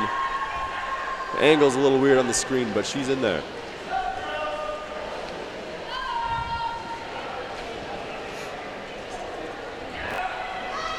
Olivia Ellard still ahead of Jessie Gibson, second, and it's looking like Kennedy's actually giving Jessie a run for her money too. So it's looking like they're coming about neck and neck. Kennedy had some really good acceleration in that turn, and we'll see if that transfers into some really great speed on that third 50. But Jessie Gibson had a strong underwater on that wall. And there you can see on your screen, that's Kennedy picking up the stroke rate, picking up the legs into that third 50, putting herself in the mix for the second or third place position.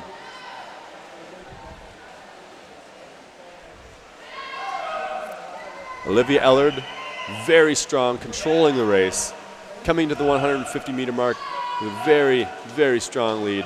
And Jessie Gibson's extending her position for second place in this. But anything can happen on this. It's the last 50. Let's see who can really dig down and get their legs going and finish the race here.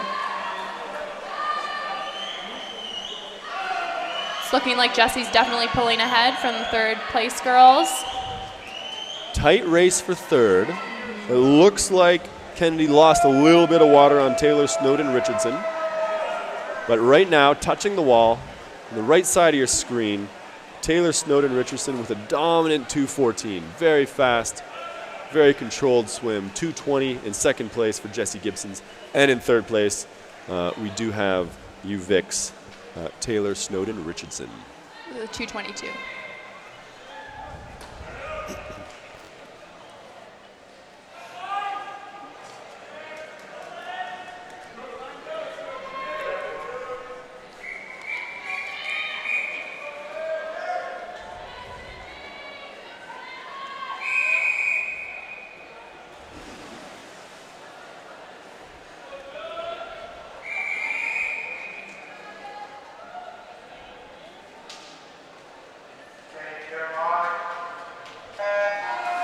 All right, in lane 1, we got Jimmy Zhang from SFU. In lane 2, we have Lard Douglas from UBC.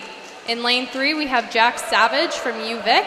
And in lane 4, we have Rolando Hernandez from SFU.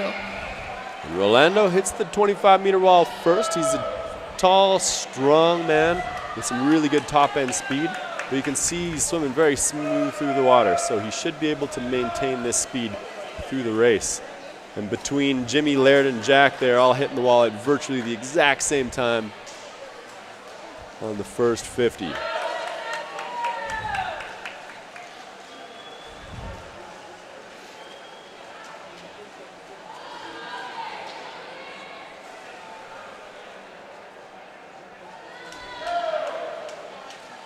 Rolando's looking like he's got a heavy lead, looking nice and strong.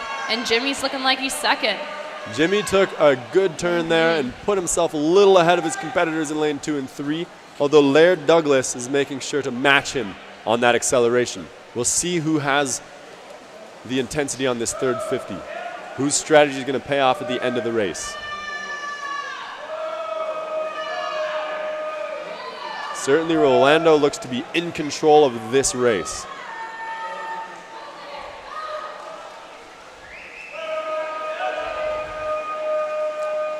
That's Rolando at the bottom of the screen coming in for his last 50. Hitting the wall first. It looks like lanes 1 and 2 have closed the gap. Jimmy and Laird are pushing each other to some pretty high speeds. And they are closing the gap.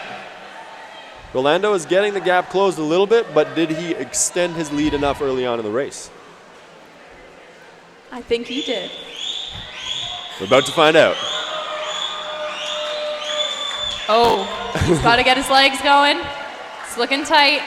Oh, it's going to come down. Jimmy and Laird are catching to timing. up. Oh. And Rolando maintains his lead to the finish, just barely out touching Laird. Douglas from UBC, and in third we do have Jimmy Zhang. First place, Rolando Hernandez. Looking not very out of breath right now. Pulling out. Rolando Hernandez.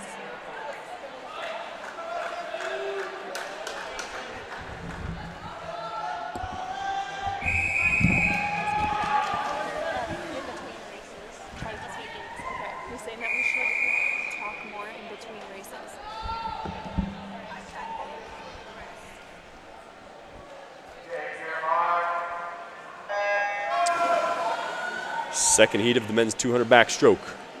In lane 1, Colin Gagne. In lane 2, Nicholas Duke, UBC. Lane 3, Buzz Malander, UVic. Lane 4, Jaden Cole, SFU. Lane 5, Dimitri Lim, UBC. There's no Dimitri Lim in lane 5. In lane 6, Ethan Phillips, UVic.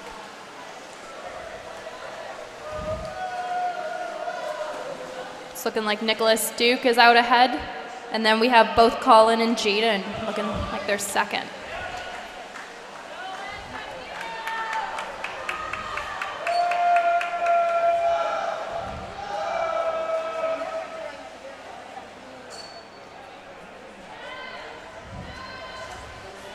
Colin definitely looks like he's picking up speed, getting really close to Nicholas Duke, who's first place right now. Very, very strong for that freshman.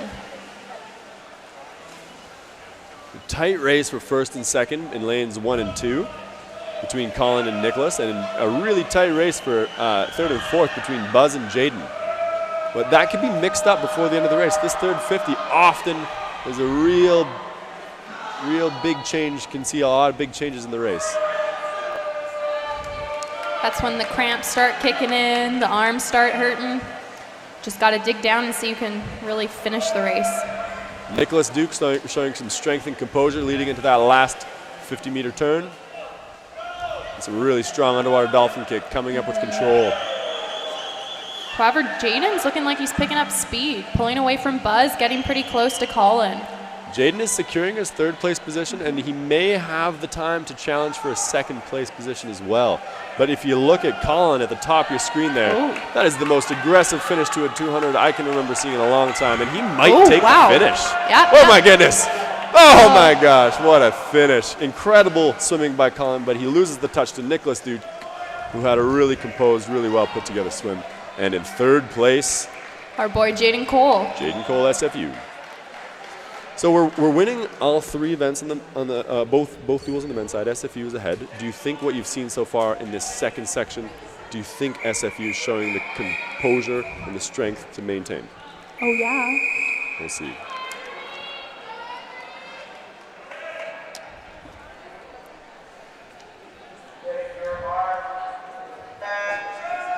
All right now we got the women's 200-meter breaststroke. In lane 2 we have Hillary Metcalf from UBC, and in lane 4, Anne-Marie Lang-Hodge from SFU. Nothing more exciting than only two swimmers in the pool from competing teams. A duel in the pool. It looks like Hillary Metcalf has used some speed and power to get herself out fast to the start. It's a 200-meter race. We'll see what happens.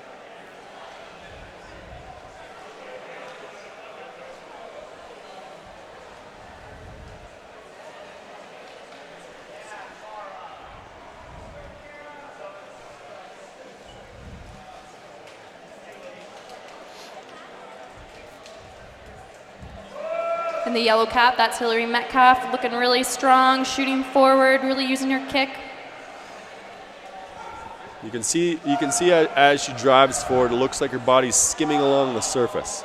And you know, in breaststroke, you're carrying a lot of speed when you can see that. So breaststroke seems like a challenging stroke to maintain speed, and that's one of the things that coaches and swimmers are looking to achieve. Right in the middle of your screen right there, you see Anne-Marie Lang-Hodge, and she's got a lot of forward drive on her stroke. And that's another element that we really look for, trying to maintain speed by throwing your body forwards.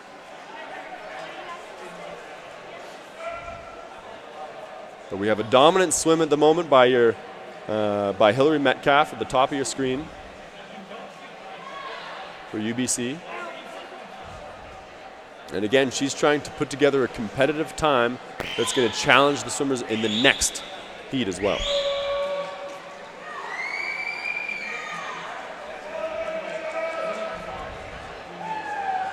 So right now she's looking like she's just finishing the race, a 50 left. This is when it starts to hurt.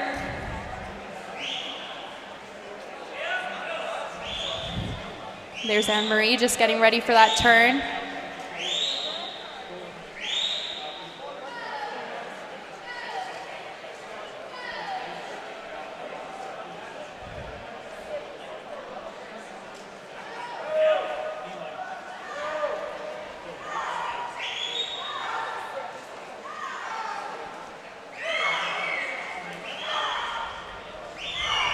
And Hillary is picking up her speed into the finish. She knows that this matters for the score. And the score, if you remember, at the break, UBC was 2 points ahead. So she's trying to help UBC break free of that. And SFU, we're trying really hard to close that gap and to step ahead of UBC. And in the next heat, we've got 2 SFU swimmers, so we can see if our swimmers can challenge that 2:34.9 by Hillary Metcalf. It's a tough race. It's a very fast swim. We got Anne-Marie touching the wall here. 1-2, UBC, Hillary first, Anne-Marie, SFU second. And they are both racing against swimmers in this second heat.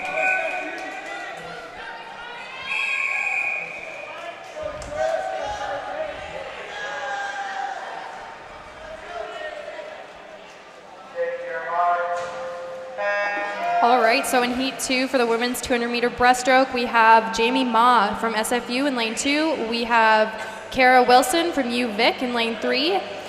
Victoria von Sacken-Nash from SFU, lane 4. Very cool last name, by the way.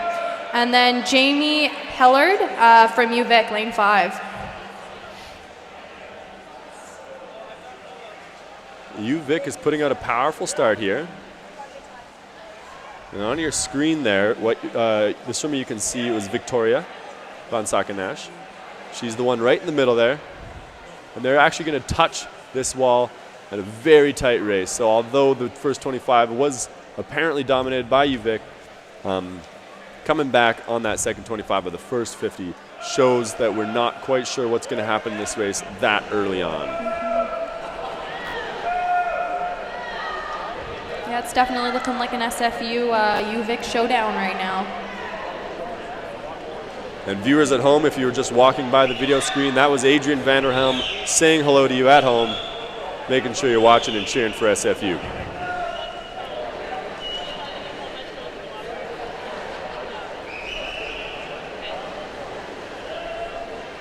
It's looking like Kara Wilson is first with that touch, going into the 150 meters. Third 50. Third 50, that's what I meant. All right, but Victoria has very apparently picked up her stroke rate, and she's keeping her body nice and high. She's skimming on the water like we talked about last heat, and she looks like she's closing that gap that was created a little bit. But it's really hard to tell without getting splits off the clock. So we're going to see if she's got the power and the body position to reel in those UVic Vikes. There she is, looking high in the water, eyeing down her competitors. But there we have, Kara is extending her lead. Kara is strong. She's moving fast through the water there. And Jamie Hellard looks like she's picking up pace too, trying to compete with her teammate. It's often about timing in a race. In a race like this where you have to invest your energy at different points, sometimes it's about the timing. When are you going to really put out to make sure that you're optimizing your race, winning the heat? And it looks like the UVic Vikes swimmers have really done a solid job in this heat. Yeah, it's timing that very well. Quite the showdown with those two. But it's looking like Jamie will, Kara, will get the touch. Kara gets the touch, Jamie gets the second, and coming in third with a great swim and a bold third 50, Victoria Van Sacken-Nash, SFU. Janie Ma touching fourth.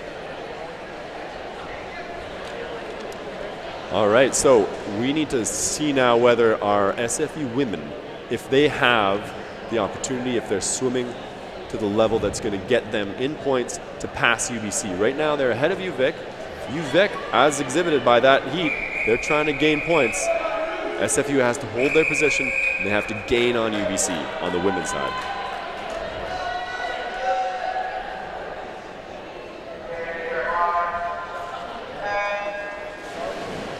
All right, so now we're looking like we're doing the men's 200-meter breaststroke. In lane 3, we have Arthur Firmino from UVic. In lane 4, we have Andrew Winoski from SFU. And in lane 5, we have Thomas Van Maren from UVic.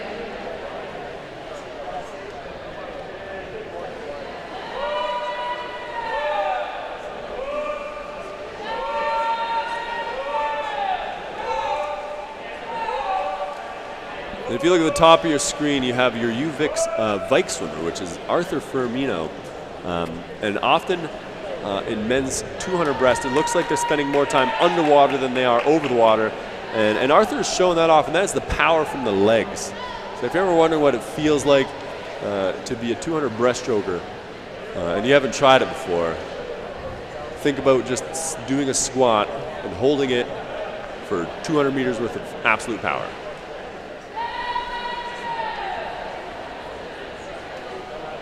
Immense power and fatigue in the legs. 100-meter mark, Arthur Firmino showing that off. But we've got a really tight race between Andrew Winoski and Thomas Van Maren. Looks like Thomas is getting the edge on the turns, but Andrew Winoski is very aggressive driving forward, and he's got some powerful legs on him.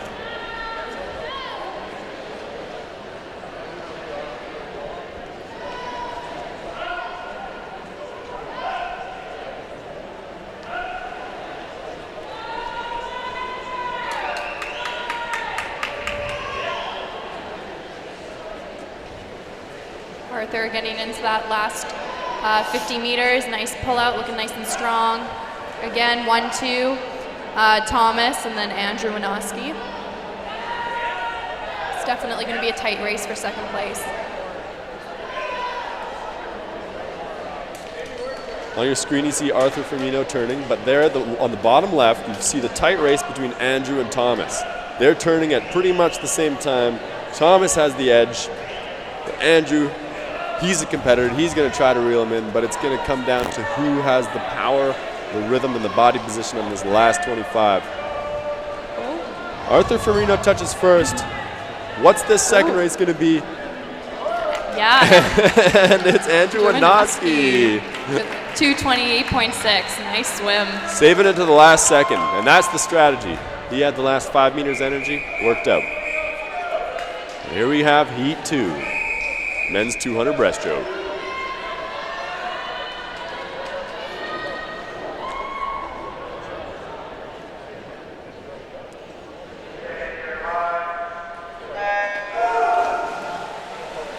Heat 2, the men's 200-meter breaststroke. Lane 2, SFU, Thomas Leitchie. Lane 3, UVic, Bailey Esperson. Lane 4, SFU, Antonio Marino. And lane 5, UVic, Zachary Dumas.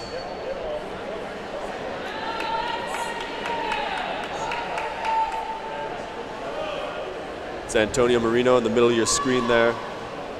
Just on the hip of Bailey Esperson, who touches at the 50-meter wall in first place. But we have a very tight race through the first part of this race.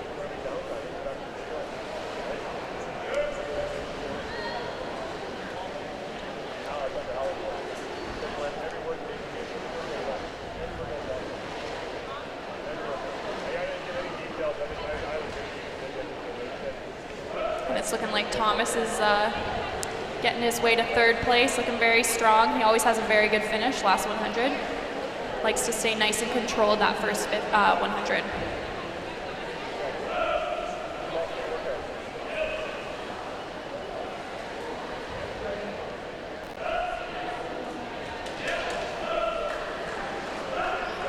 Thomas in lane 2, and right now on your screen you see Bailey Esperson from UVic, who has been controlling the race. But at the top of your screen, Thomas has really increased his stroke rate, and Antonio Marino has very clearly started throwing his body with more aggression and power, also increasing his stroke rate, trying to reel in Bailey Esperson. But Bailey Esperson is showing lots of power and control in this race so far at the 150-meter mark. Antonio right there on the screen in the turn. Nice underwater pullout.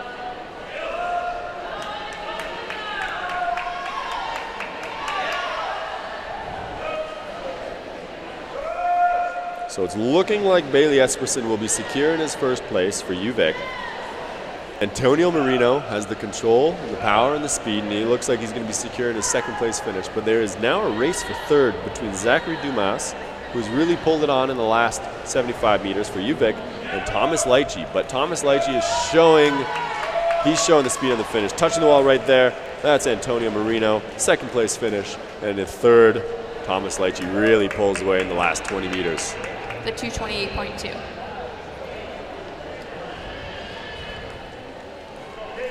There's Thomas looking nice and relaxed as he touches the wall. He might be mad if you said that. I know. Chances are, massive pains in his legs. Breathing hard. Up next, we have women's 400-meter freestyle.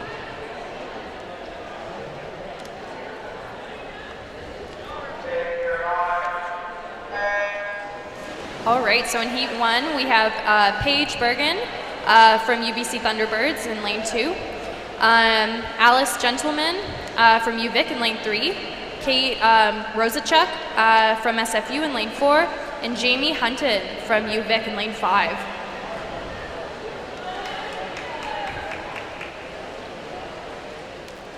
Now it's important to know you don't want to go out too fast in this 400. You want to stay nice and controlled and feel a consistent, slow pain throughout. Burning like coals. It's all about feeling the right amount of pain per race. How can you control it? Your speed and your skills and your success are based on how well you understand the amount of pain you're feeling at the moment. And right now, it appears that Paige Bergen is an expert in that field, but we'll find out later in the race. Right now they're turning at the 100-meter mark. On the right side here, right now you can see that looks like Katie. It is that Katie? Katie, yeah. All right, so Katie's turning third. And then Paige Bergen turned to the 100-meter place in first. And there's 5 seconds between first and fourth at the moment.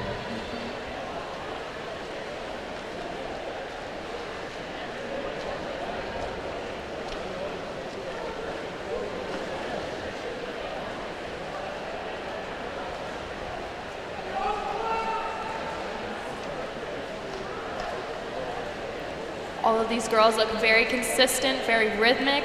Most of them are probably sticking to a breathing pattern. So for those of you at home, breathing pattern would be, let's say they breathe every 3 strokes, breathing every 5 strokes, and sticking to that so they can keep that rhythm. That affects the rhythm that they're swimming with. It also affects the amount of oxygen that their muscles get to feed off of. So there's important balances that the swimmers and the coaches have to talk about. What's the rhythm going to be? How much oxygen am I going to need? When's the important time to breathe and when's the important time to put my head down? Oxygen is not taken for granted in the sport of swimming. Right there on screen, you can see Katie Roszczuk turning at the, what is that, the 200-meter mark? That's the 200-meter mark.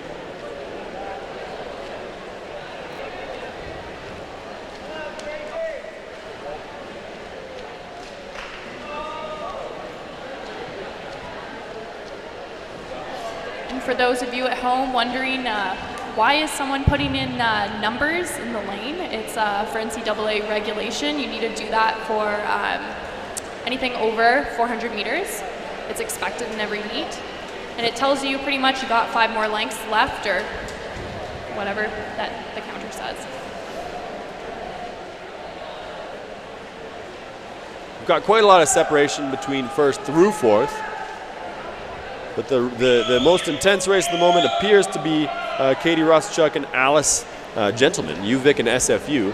UVic, Alice has the edge, but Katie is in striking distance. So if her strategy allows her a little bit of room to creep up and to catch the toes of Alice, then maybe she can use this last 100, pick up the rate, pick up the pace, close the gap, and touch second.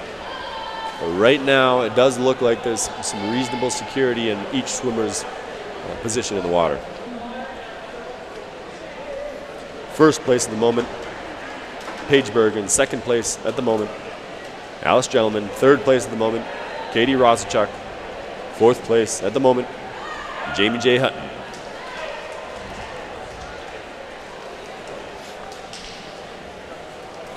$50 meters left for the people turning at the wall right now, including Katie Rosachuk. Oh, it's looking like Katie's really picking it up. Really giving Alice Gentleman a run for her money. She just appeared on screen for a moment there. That was Katie Rosachuk, and you could see her legs start to kick faster, her stroke rate start to pick up. Does she have the time to reel in Alice Gentleman? And touching the wall in first place is Paige Bergen, who controlled the race from the start. Very strong race. 4:27.0. Alice Gentleman, second place with a 4:35.8, and third place, Katie Rosachuk with a 4:37.3. Very strong swimming. Up close we have Katie Rosachuk, and it's always hard to tell how challenged and how tired the swimmers are after the race. Sometimes it's visible.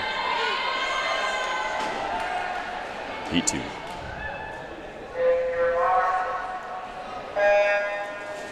All right, in lane 2, swimming for SFU, Erin Lawrence. In lane 3, swimming for UVic, Katie Gervais. In lane 4, swimming for SFU, Kristen Olvit. And in lane 5, swimming for UVic, Anna Letkeman.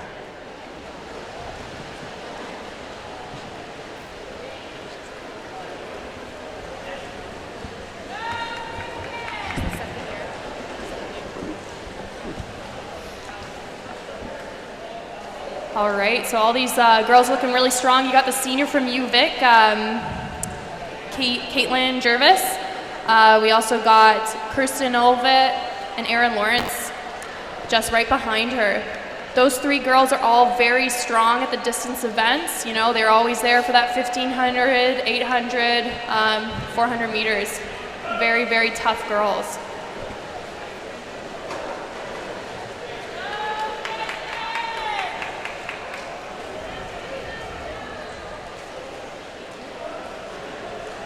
The 400 meter is a middle ground event sometimes. Sometimes it's the swimmer who has the stamina to hang on, but sometimes it's the swimmer who has the power and the top end speed who's going to win the race. So sometimes it can go either way.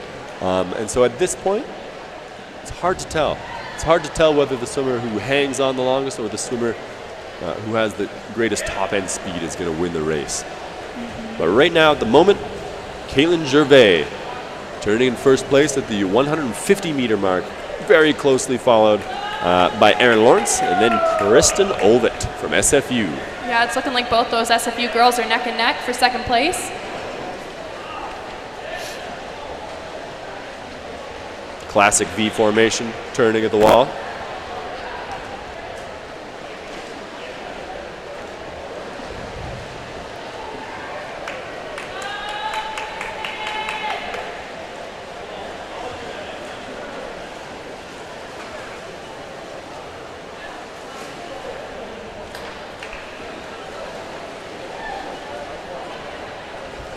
Kristen looking like she's getting second in this, pulling ahead from Erin.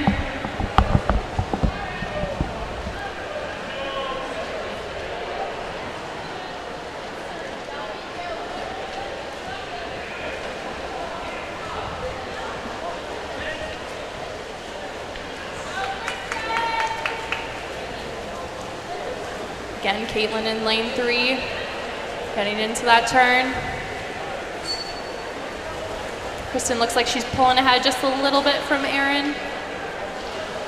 Now looking like she's really driving towards Caitlin.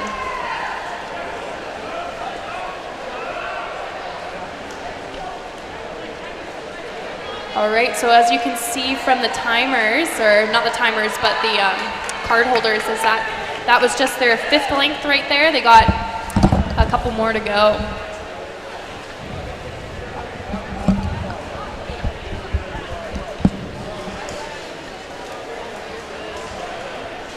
All right, and for those of you at home right now, I'm joined by SFU senior and freestyle powerhouse, and well-rounded swimmer and gentleman and leader all around, Adrian Vanderhelm. Adrian, how you doing? I'm doing pretty good. Yeah? It's good to see UBC and UVic out here. They haven't been out here in a long time, so it's good really to see the BC teams coming together, the universities coming together. So. Absolutely, really great to have the West Coast teams all getting together and competing. Now, your team swimming super fast this year. You had a really tough and really productive training camp in Maui, from what I hear. So, can you tell me a little bit about the racing that you've been doing from the Christmas break through the next few weeks? Yeah, we had a little bit of a pretty tough last little bit racing. We came off a double taper from Cleveland and Federal Way at Husky Invite, and then we had a little bit of a break going into the Christmas time. Then we hit the pool hard back again right on Boxing Day, and then we shortly after we flew out to Maui, and we've had multiple meets back to back. So and we're going to continue that for the next 3 weeks. So. It's good to see everyone racing fast continuously. Awesome. Yeah, no, it's super exciting to see everybody race. Love the energy in this building today. Thanks very much for joining me. All right, thanks very much, Ben. All right, good luck with Good luck to everyone else. Yeah.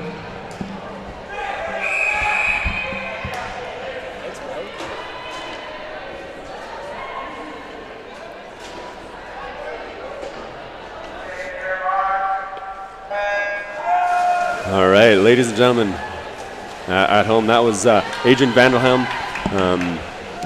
And in that last race in the women's 400, missed announcing the finish, but first place was Caitlin Gervais, second place was Kristen Olvit, and in third place, Erin Lawrence, UVic, SFU, and SFU.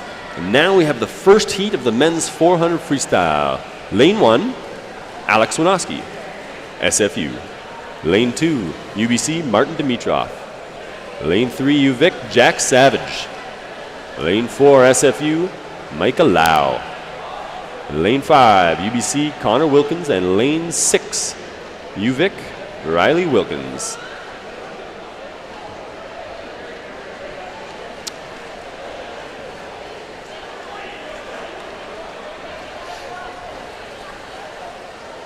Tight field coming in to the 100-meter wall. It's a virtual dead heat between lane 4 and 5, Micah and Connor, SFU and UBC, but it's anyone's race at the moment. Middle 4 heats are all showing a lot of power, but with every turn that happens, we're seeing Micah and Connor pull a little bit ahead of Martin and Jack. Martin UBC, Jack UVic from top down. Martin UBC, Jack UVic. Lane 3, Micah Lau, SFU, and Connor is UBC at the yellow cap near the right-hand side of your screen. All of those 4 males looking very strong, neck and neck.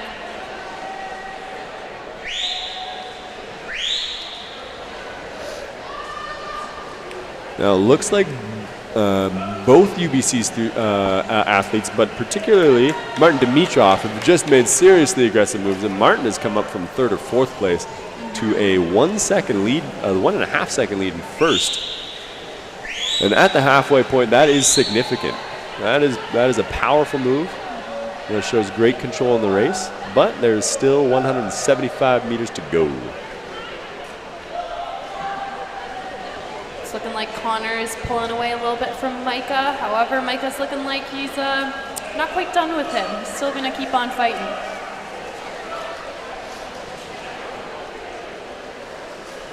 It's starting to look more and more like Martin's going to control the pace, but the race between Jack from UVic, Micah from SFU, and Connor from UBC is staying pretty tight. But that can all change.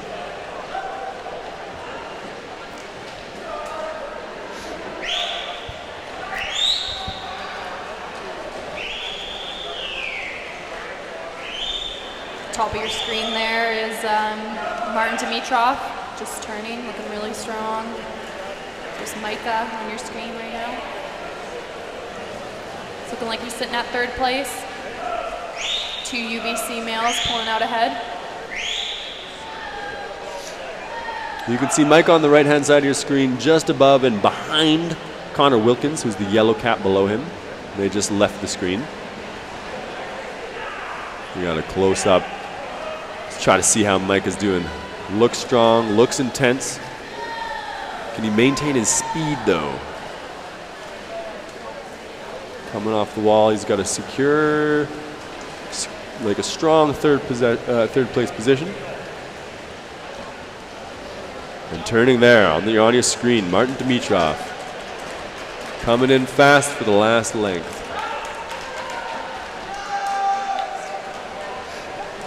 5 meters left for Martin Dimitrov. He is going to come away with the first place finish. The race for second is on. Mike is coming in hot, but it looks like Connor hangs on for the second place finish.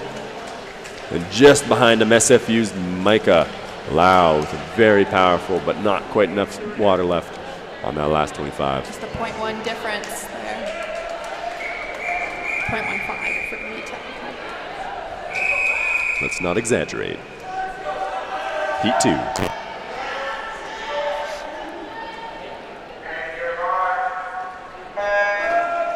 All right, so heat 2.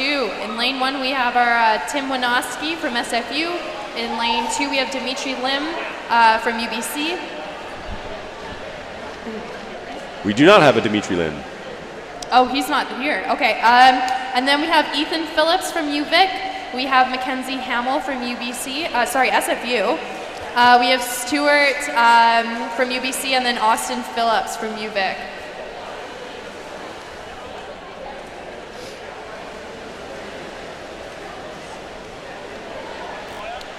Mac Hamill with the definitive SFU cap on his head. Pushing in for first place. Jostling for first place is very common in the 400-meter freestyle, but it is not necessarily everyone's tactic. Sometimes there's swimmers who have the top end speed and they really want to make sure they get out in front for clean water. A swimmer like Mac, he knows that he's got the legs and the power to come back, and he has the control to stick with a swimmer. If they speed up, he can speed up. If they slow down, he can slow down. He has that level of control. He likes to do his little sneak attack near the end of the race. Usually you won't see him leading it, but you'll definitely see him finishing it.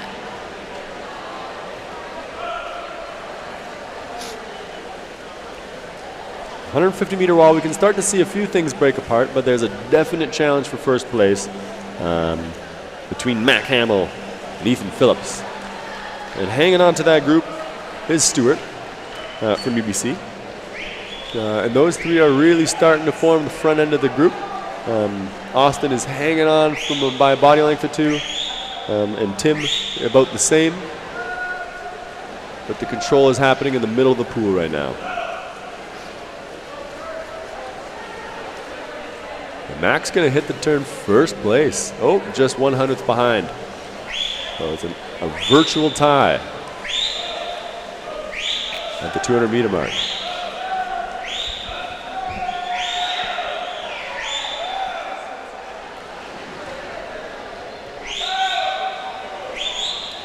It's looking like Mac is pulling ahead a little bit, making it really look easy. Just slapping that left arm down on the water.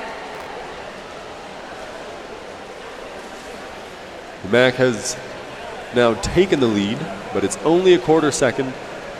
We have 150 meters length, 125 left now. It's 5 lengths to the pool. So we see Mac making a move here. So the keen observer is going to start to think that maybe Mac has the rhythm, has the strategy, and has the skills to pull ahead and keep that lead. And it looks like that for now. But it's also important to mention Tim's really starting to pick it up, looking like he's fighting for third here. He's also known for his back end speed, so right now he's giving Ethan a run for his money. Now we watched Tim in the 800, and we commented on how reliable and how like clockwork Tim is. He can just notch up that stroke rate a little bit, just get those kicks going, and they're not going to fail him. And so right now it looks like it's going to pan out really well for him. He's now gained third position. Might even and he's second. Swimming like a rocket. Close. Mac is still strong in first position. Tim is going to really fight for this. Tim has been known to have a 50 freestyle best time that is very similar to his splits in really long races. So does he have the time, does he have the space in the pool to come back and get ahead of Stewart from UBC. Champion. Touching the wall first for Simon Fraser with a time of 4:04.2, Mac Hamill. And in second place, Stewart from UBC. And in third, Tim Winoski earns a very strong third place in a 4:08.6.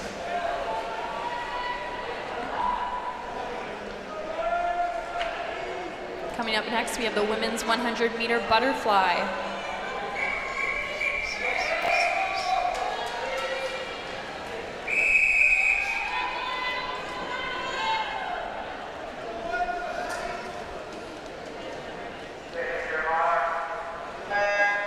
All right, so in lane 2, we have Lauren Deal from SFU. In lane 3, Quincy Brozo from UBC.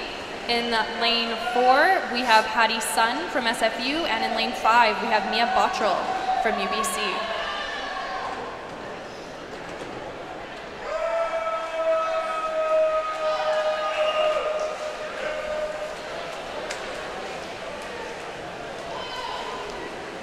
Swimmers are going to want to come off this wall with a lot of power, very strong legs, and some serious, serious rhythm. You can see Lauren Deal came into that wall fast, and she closed a little bit of the gap between her and Mia Bottrell across the pool from her. Okay, but can she keep that increase in tempo? Can she keep that acceleration up through the finish? For now, it looks like Quincy Brozo is commanding the lead. Second place, it's looking like it's Mia Bottrell pulling ahead, and then Lauren Deal. On the screen right there is Hattie Sun, also looking very, very strong. Touching first is Quincy Brozo, touching second, Mia Bottrell, and SFU's Lauren Deals touching third. Hattie Sun comes in fourth. This is a race that both of your presenters, myself and Lauren Swistak, both enjoyed many times in our career. We approached it from different angles, though.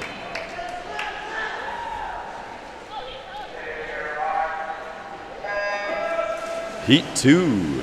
Swimming for Simon Fraser in lane 1, Alicia Khan. In lane 2 for UBC, Hoi Lam Tam. In lane 3 for UVic, Sarah Kirkhope. Lane 4 for SFU, Kaylee Sharkey.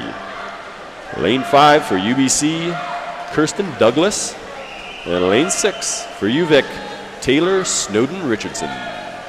And coming into the wall first at the 50 is Hoi Lam Tam, showing her 100 butterfly strength for the second time today. All of them looking very, very strong.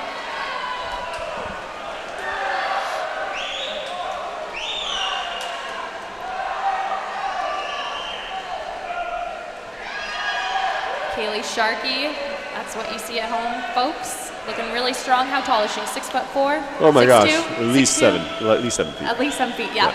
Just- so her just long really tall. strokes will really drive her into the wall. Nice touch. All right, in first place, Hoi Lam Tam with a 101, very speedy swim. Kaylee Sharkey for SFU gets the second place finish with a 103.3. And in third place, UBC's Kirsten Douglas with a 104. There's a close-up on our senior, Alicia Khan. Just finishing off, looking like she's having fun.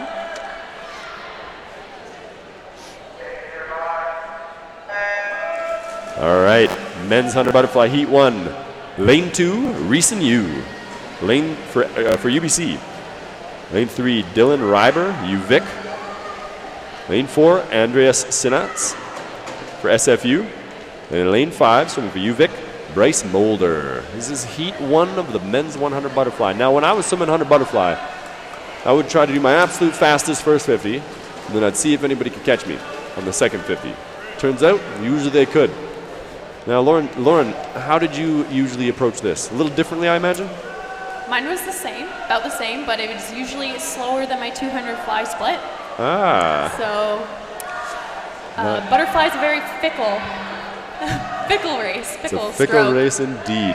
Now, coming off of the 75, we've got a tight race in lane 5. In lane 5, that is Bryce Mulder. Oh, but no, it looks like Dylan Reiber is coming in for the finish. And Reese and Yu recently is coming in for a second place for UBC. So Dylan for UVic, Reeson for UBC in second, and Bryce for UVic. And then in third. our boy Andreas, fourth. Dutch in fourth. 1027. Heat 2.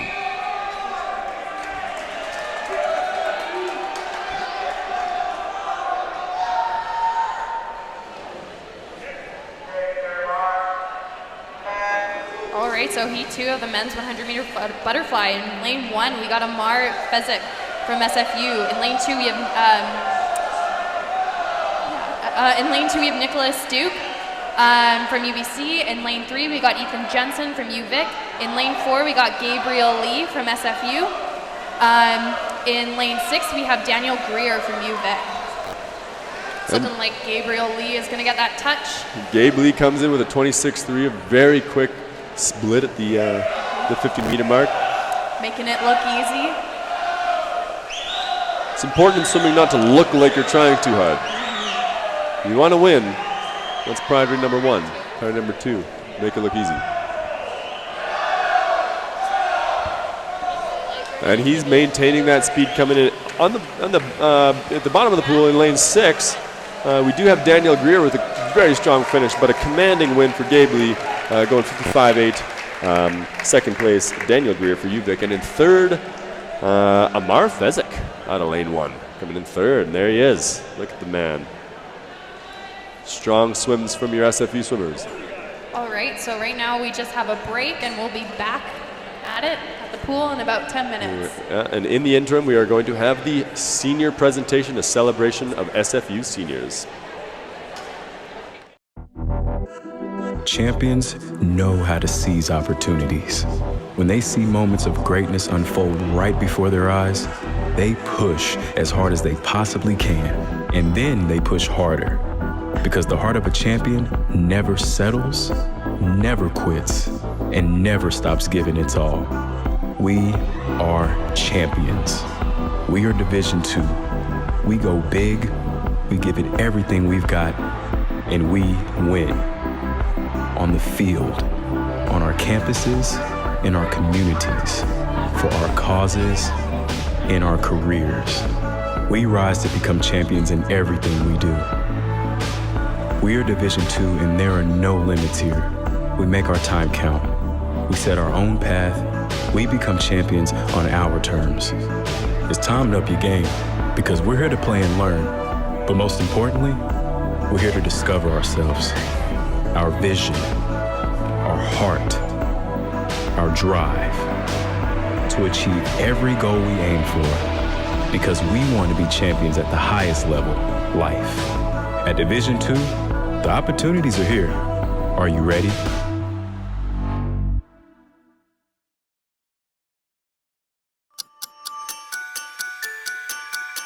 Any day at SFU may feel like just another day. But any day here has enormous potential. The potential for something significant to happen. Like the day when you might find yourself engaging with the outside world. To create a lasting impact on many lives. Or the day when you might unearth something that inspires you to start a business. Or the day when you might become an instrument of change. Or discover where you belong. Or take advantage of an unconventional education. To become part of something huge. In fact, any day has the potential to have real impact. Because any day at SFU is not just any other day.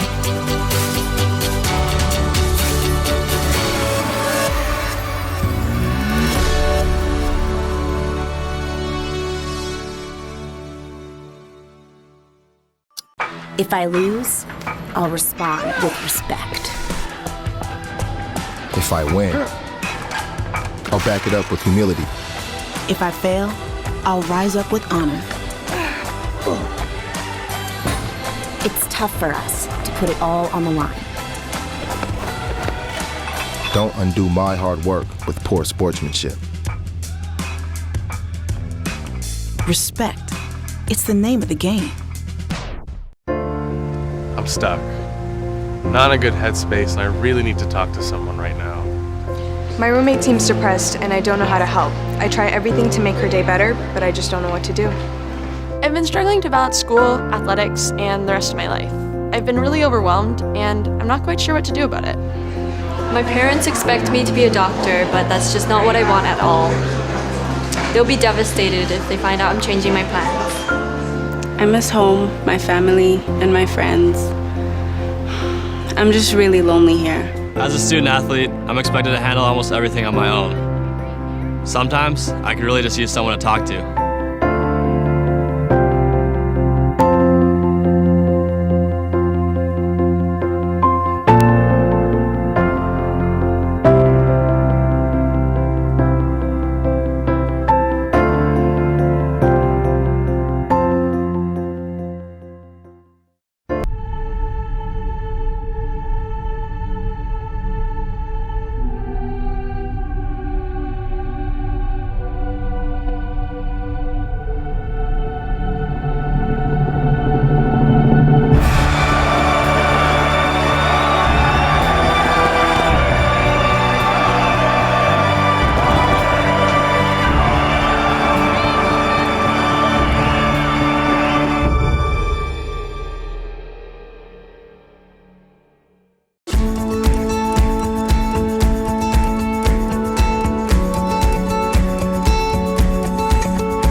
Congratulations to all graduates, senior swimmers.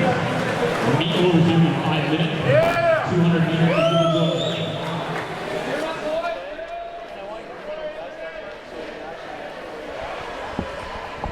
Are we on? All right, so here are our seniors, all getting their flowers. And so from left to right, we were celebrating our seniors. Left to right, we got Tim Winoski, star distance freestyler. We got Adrian Vanderhelm, absolute powerhouse, freestyler, butterflyer, back, whatever you want him to do. Guy's an animal. We got Gabe Lee on the left side of the screen, Mac Hamill right there, Sarah Whalen, and Alicia Khan. And we've got such a wonderful group. 6 leaders, 6 stars. 100% will be missed. Will be missed, but you know what? One thing I know about SFU, and Lawrence Swistak and I are evidence to that, is that people want to stay a part of this program. Yeah. It's powerful.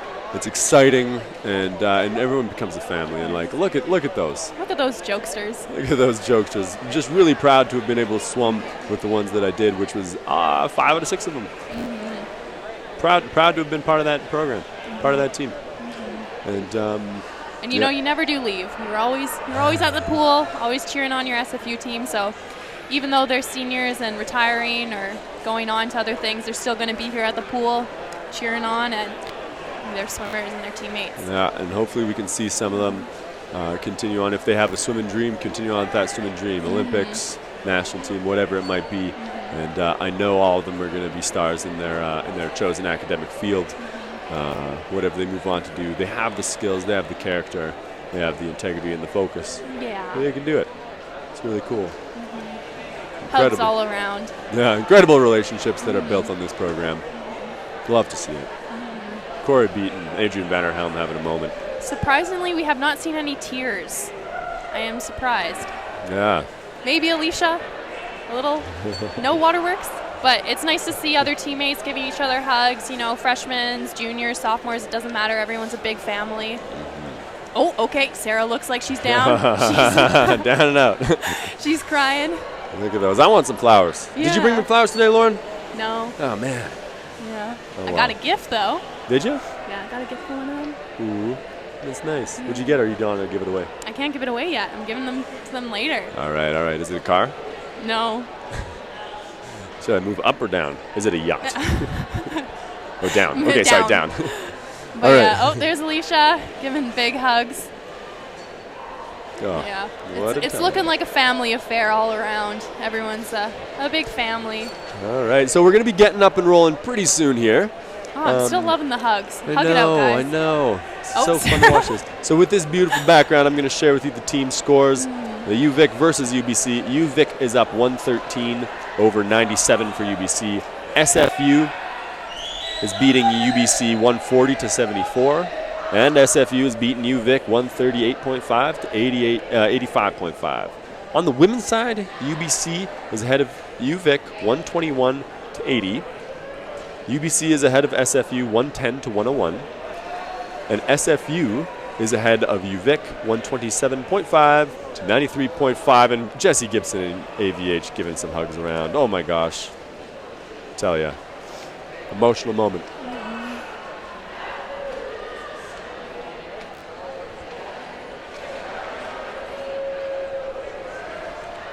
Back in action in just a few minutes. And here we have the upcoming meets. Yeah, upcoming meets. We've got next week, University of Idaho. So our swimmers racing this week, traveling probably Thursday or Friday, going down to Idaho. The week, they're also racing the same day. They're racing Grand Canyon University. So they're going to Idaho, racing GCU and University of Idaho. The week after that, they're going down to Seattle, taking the old bus, racing SU, which is always an exciting race. The pool there is a little dungeon, and it gets loud and it gets exciting. The week after that, West Coast Collegiate invite at Victoria, and they're all building up towards the NCAA Division II Championships. In Indianapolis. Indianapolis, Indiana, March 13th to March 16th. So make sure you're following what's going on with your team. Who's going to make it? Who's on the team? Who's going to represent not only the team, not only the university, but representing the whole darn country at the NCAA Championships.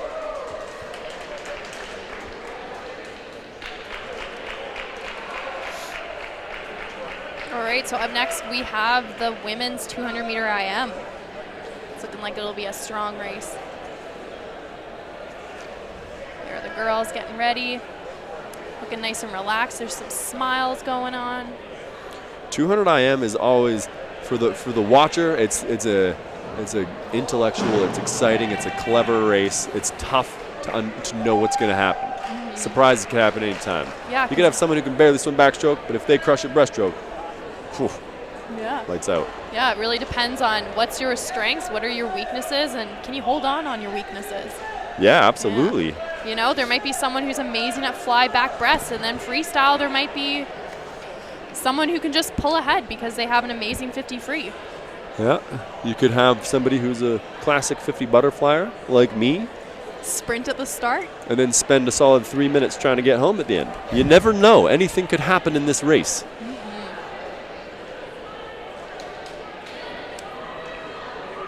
We're going to have 2 heats of women. There's stacked heats. We got two heats of 6. So 12 women will be racing this 200 IM. 11 men will be swimming in the 200 IM right after that. And then that's following up, finishing off with the 400-meter, 4x100-meter freestyle relay. Eye of the Tiger. Right now in the SFU cap is Victoria von Sackenash. And there she is right there. Shaking out all the nerves. We got Jamie Ma in lane 1, looking very focused. Yep. That's meditative. You see different swimmers have different rituals behind the block. That's true. What were yours? Mine was listen to rap. Listen to rap and music? Look angry. You always seem like a bit of a gangster. And don't talk to anyone. Yeah, I remember.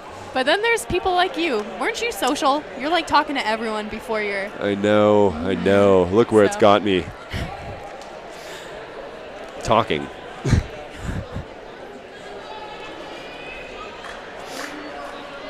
No, if I ever listened to music, I would get too excited and my technique would falter. I would end up just swimming like an idiot. And couldn't have that. As we talked about earlier, goal number 1 is to win, but goal number 2 is to look at doing it. No. Have fun's like 4th. Oh, psh. Goal number 3 is to hurt the appropriate amount. Oh, that is true. All right, here we go. Action starting. Women's 200 IM, Heat 1.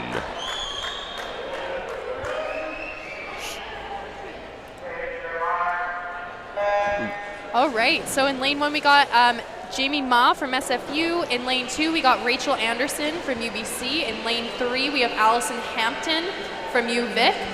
In lane 4 we have Victoria von Sackenash from SFU. In lane 5 we have Jacqueline Yakumi Stridham. Yes, okay. From UBC, and then we have Andrea Farmer from UVic. All right, and we were talking during the break about the different types of races you're going to see in this 200 IM. And right now, what we have going out in lane 5, Yakumi Stridham, we've seen her in the butterfly, and she's shown that off. So we have to see what the rest of the swimmers are going to bring to the pool. Like again, there's Victoria. She did the breaststroke, so I'm expecting to see a good, strong 50 breast split from her. Yakumi Stridham holding it together through the 100 meters. She's on the right side of your screen. Second place right now for UVic, that's Allison Hampton. We seem to be missing a few of the swimmers that we announced. No Rachel Anderson, no Andrea Farmer.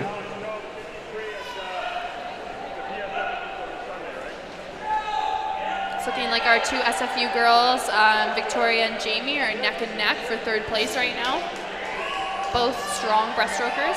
A lot of change can happen during the breaststroke. Now, Yakumi Stridham has maybe a little bit too much of a lead to have any significant change from her, but you're going to see a lot of throughout all these heats of 200 IM. You're going to see the race change during the breaststroke leg.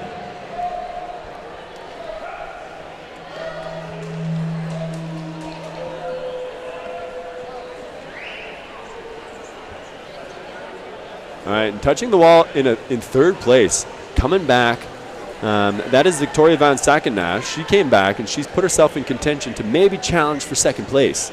She's looking strong. She's picking up her stroke rate. Her breaststroke was awesome.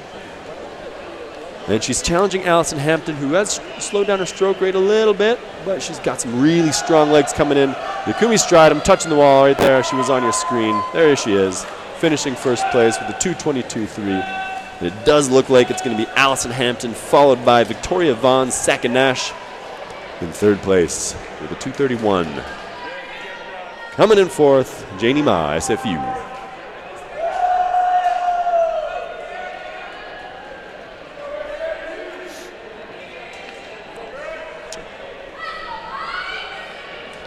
There's Jamie Ma, just looking like she's taking some deep breaths. Victoria over there. I am gas as you. It is a challenging He uses challenging race. He uses all the muscle groups.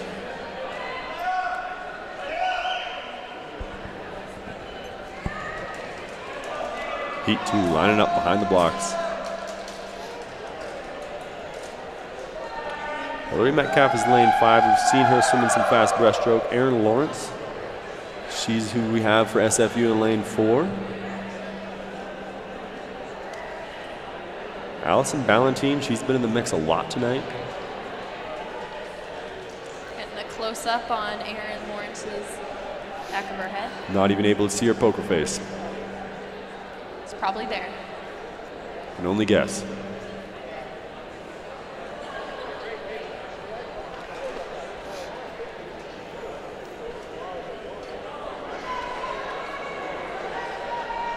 This is the last heat of the women's 200-meter IM. And the fastest time in the previous heat was a 2:22.3, so the women in this heat are going to have to try to beat that time to get the points that they're striving for.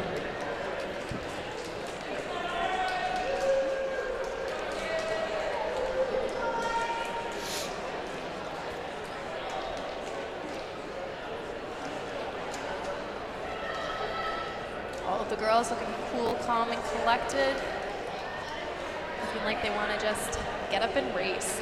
Now, for those of you at home, this will be a repetition. For those of you in the stadium with us at this moment, here are the updated scores. UVic versus UBC on the men's side, 113 for UVic, 97 for UBC. SFU versus UBC, SFU men, 140 to UBC 74. And for SFU versus UVic on the men's side, 138.5 to 85.5. On the women's side, UBC Thunderbirds versus UVic Vikes, 121 for UBC to 80 for Vic. UBC Thunderbirds women have 110 against SFU's 101, and SFU is leading UVic 127.5 to 93.5.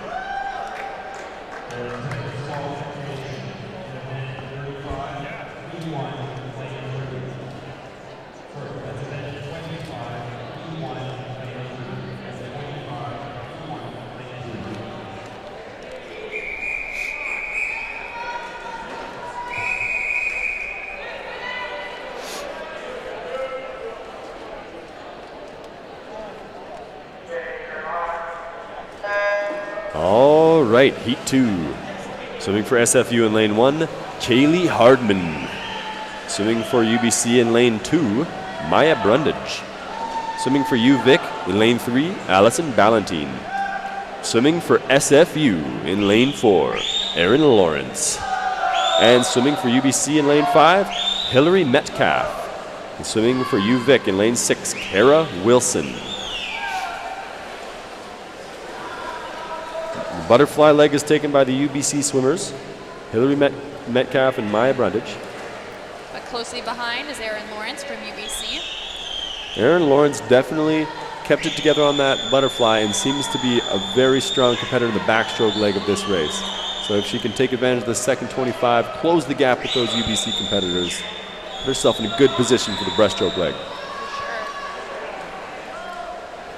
She's also very good at the 400-meter IM, so she is quite known in the IM and knows how to deal with pain and timing. Rachel Anderson took advantage of the backstroke leg. Extended her lead.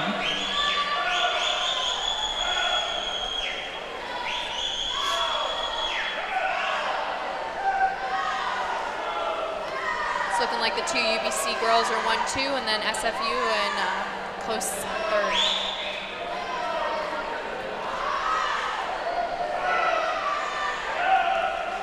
It'll be interesting to see this last 50-meter freestyle. And as expected, Hilary Metcalf had a strong breaststroke leg. She caught up to her teammate Mia Brundage. And Erin Lawrence, it's a tight race with her and UVic's Allison Ballantine, but Erin Lawrence kept it together, really held on to her position in the breaststroke, and then she has turned it on the freestyle. She is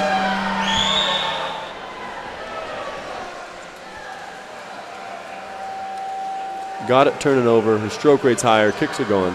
Can she hold it together for the last bit of the race here? Maya Brundage touches the wall first in a 2:17, followed by Hillary Metcalf with also 2:17. So that's a UBC 1-2, followed by SFU in third, 2:23.4.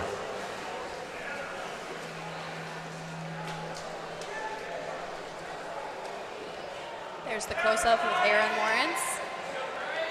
Taking a breather on the wall. Will she smile for the fans? Kaylee Hardman in lane 1. All right, heat one of the men.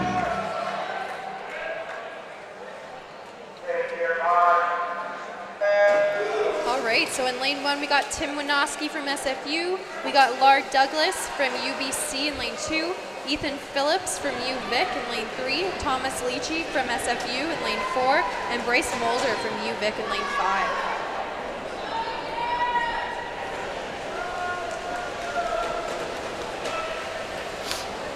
Thomas is looking like he's pulling ahead, looking really strong. He's known for his breaststroke legs, so this is interesting seeing him go out in that 50 fly.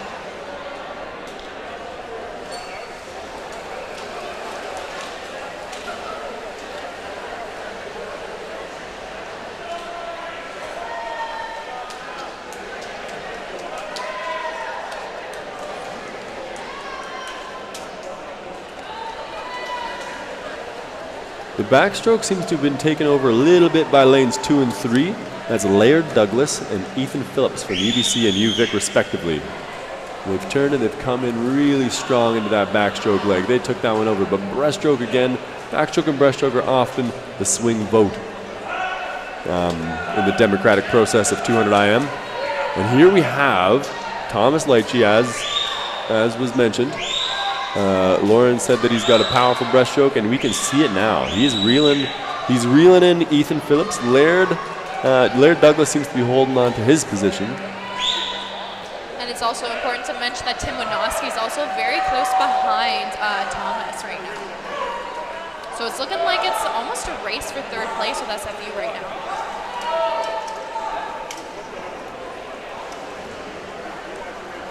Touch, there's Thomas, and then quickly after is Tim.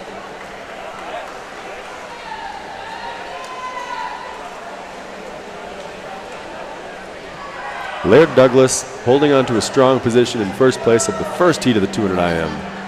He is going to be followed by Ethan Phillips into the finish. And then whoever finishes out of SFU, it's looking like Tim Winoski's got to have it. His last bit of drive. So Look let's see. Oh yeah.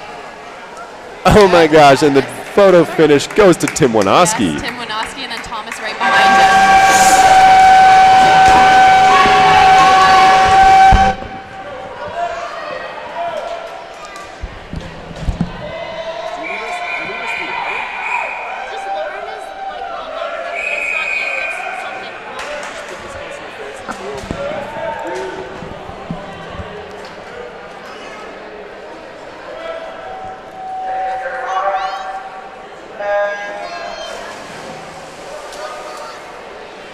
Heat 2, men's 200 IM. In lane 1, Andrew Winoski. In lane for SFU. In lane 2 for UBC, Araya Tarian. In lane 3 for UVic, Thomas Van Maren. In lane 4 for SFU, Colin Gagne. In lane 5 for UBC, Brody Young, and in lane 6 for UVic, Zachary Dumas. It's looking like Colin has a little bit of the lead going on right now. Looking really strong, freshman in lane 4. Really working his underwater dolphin kick.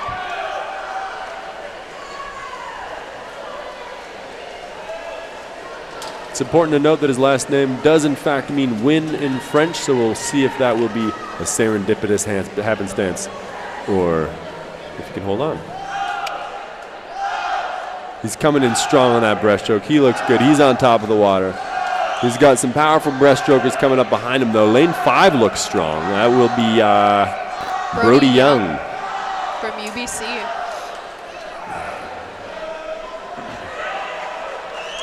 On your screen right there is Colin. Really driving and shooting forward. Nice long strokes. Looking like he's really picking up his rate into the wall. Thomas Leitchie really holding control of this race. Yes, Andrew Winoski is looking really strong. Andrew Winoski in lane 1.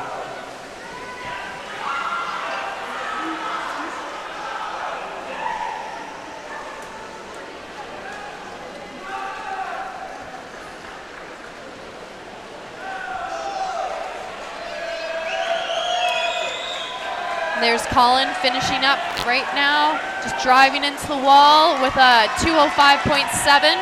Very, very good swim. Lane 5, Brody Young with a 2:09.4. And then third place, Andrew Winoski with a 2:10.9. Very strong swimming out of it. There's Andrew Winoski looking at his time, pondering it, deciding if he likes it or not. Always looking very thoughtful. 200 IMers, very conscientious, disciplined trainers.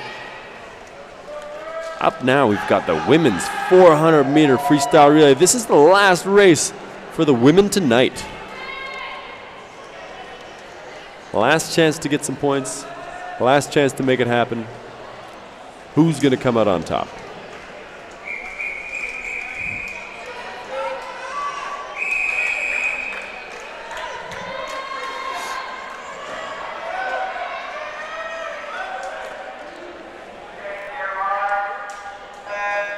In lane 1 for SFU, Kristen Olvit dived in for the first leg of the freestyle. UBC first off has Quincy Brozo. UVics Lauren Taylor dove in lane 3.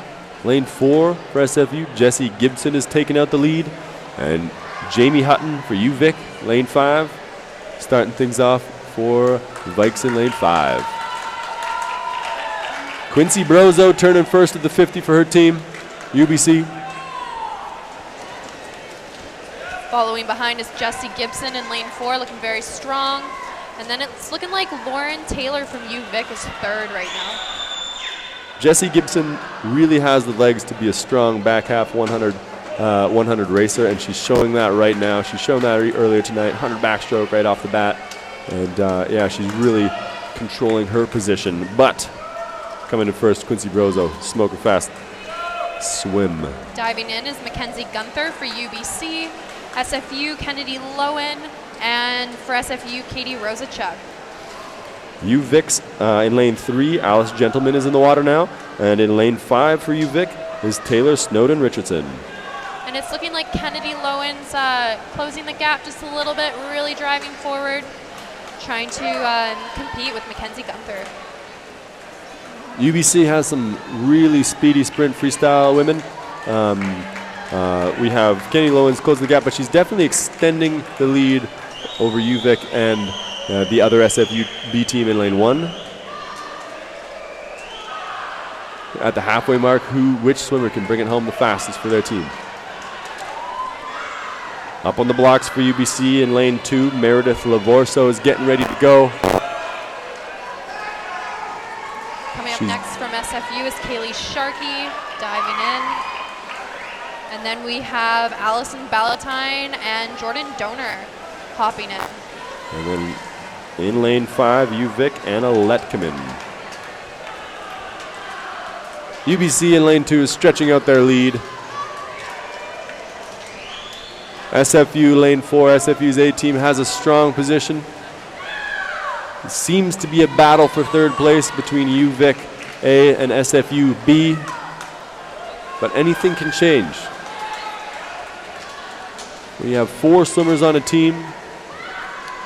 Everyone holds equal parts. Everyone has to pull their weight. Turning at the wall there for SFU. Is that Kaylee Sharkey? That's Kaylee Sharkey. Yep. Looking really strong, long reach. Okay, UBC's Hoi Lam Tam has just dove in. She's been really performing fast tonight. And then our senior, Sarah Whalen, just hopping in for SFU. In lane 3, Caitlin Gervais for UVic has dove in. And in lane 1, Marina Comiskey. Trying to reel in that little bit of gap that got opened up. UVic has pulled away from SFU B, and they seem to have closed just a little bit of the gap. No, that's not true, is it? SFU has a commanding lead over third place, and UBC has a commanding hold of first place. So this will most likely cement UBC's women's win over SFU and over UVic, and most likely SFU women over UVic. Over UVic. Like it. Yeah. Coming in first for the UBC women, Oilam Tam. Coming in second for the SFU women, Sarah Whalen in second place. And in third, Caitlin Gervais touches in third place for UVic. SFU B is in fourth with Marina Comiskey. And in fifth, UVic B, Sarah Kirkhope.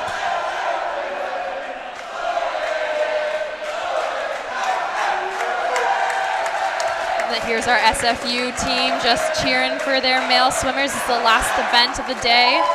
Relays are always a lot of fun to watch. You know, you get how much? Double the points of what you usually get? A lot. Double the points. I think it's 11 points for this race. Incredible energy in here. Team support, family support, fan support, school support. Let's rock and roll.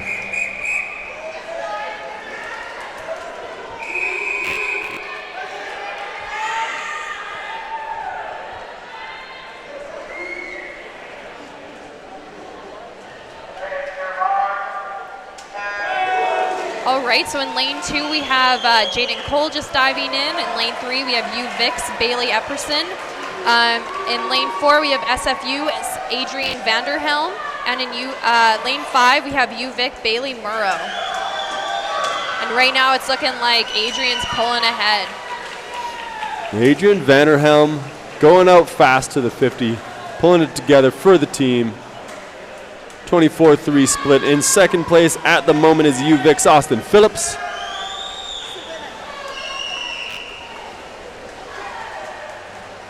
And SFU's holding the third position right now, but it's a really tight swim between second and third. Between third and fourth, sorry.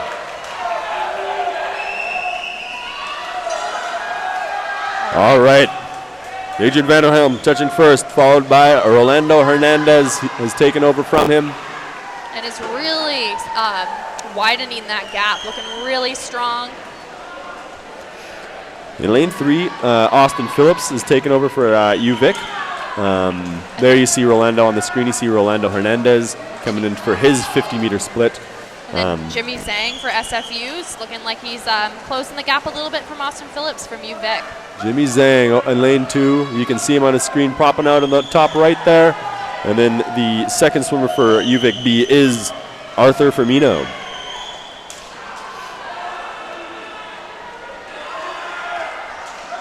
All right, so there's Rolando looking long, strong, and fierce right now, just touching the wall.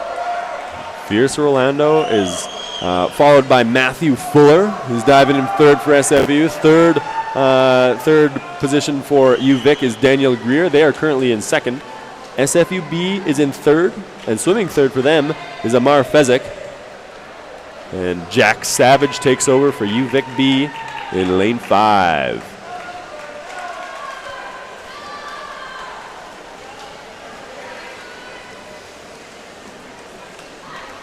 SFU really working hard to consolidate their lead.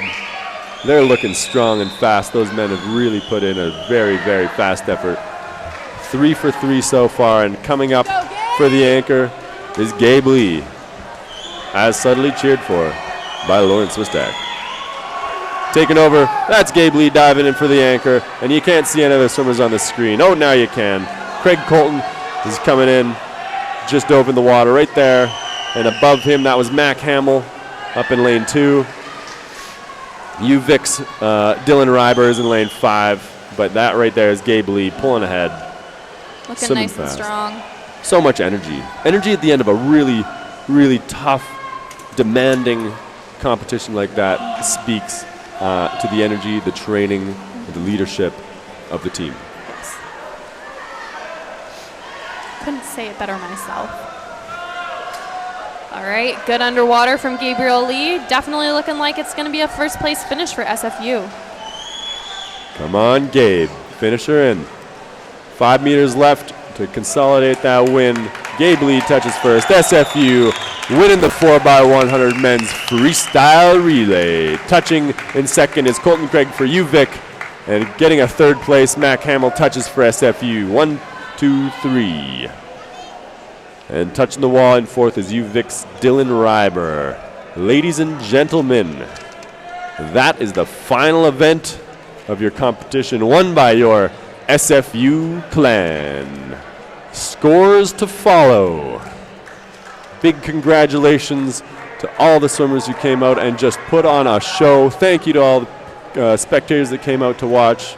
Thank you to the referees. Thank you to the coaches. Thank you for everyone who's on the microphones and the cameras and all that jazz. Also, it's important to mention that there's going to be a varsity swim challenge after, so that's when, the track team comes and shows off their swimming skills, the football team, volleyball team, you name it, they'll be in the pool. I remember my favorite part of watching this upcoming relay is watching the football players try to dive into the water. So the football players have put on a show before just getting into the water. The wrestlers were always so tough, just trying to get to the wall so fast, and they've got some incredible full body strength. It is fun to watch the different athletes from the different sports, and it's weird. You can see the soccer players look like soccer players when they're swimming. Football players look like football players when they're swimming. Yeah, and it's important to mention the last 3 years, I think the men's track team has been victorious 3 years in a row. So let's see if any other teams can show them what's up.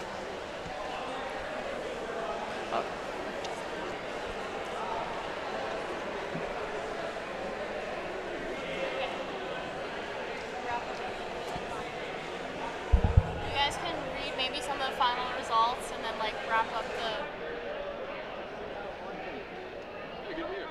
Okay, and ladies and gentlemen, we have the final score. For the men's side, in the dual meet between University of Victoria Vikes and the UBC Thunderbirds. With 109 points, UBC Thunderbirds, and coming in first, UVic with 135 points. Congratulations, UVic. For the dual meet between Simon Fraser University and the University of British Columbia Thunderbirds, UBC with 81 points and Simon Fraser University with 167 points. Congratulations, SFU. And for the dual meet between Simon Fraser University and University of Victoria, UVic with 95.5 and Simon Fraser with 167 points. Congratulations, Simon Fraser University men and the University of Victoria men. All right, so on the women's side for UBC Thunderbirds versus UVic. UBC Thunderbirds was 148 to UVic's 89 points. Between the UBC Thunderbirds and the SFU clan, UBC is 137, SFU is 110. Between Simon Fraser University and UVic, the women win with 152.5 and UVic with 104.5. Very good job, girls. All right, so on our screen is our other varsity athletes. All right. It's looking like we got some track, we have some football. Someone's a big fan of the towel. It's hard to tell at this moment who's in which lane, but my guess, who are those? What sport do you think they do? Track. That's track? I think that's women's track. Okay, women's track. That's got to be. Oh, we got a men's track with the cap on. He used to be a swimmer.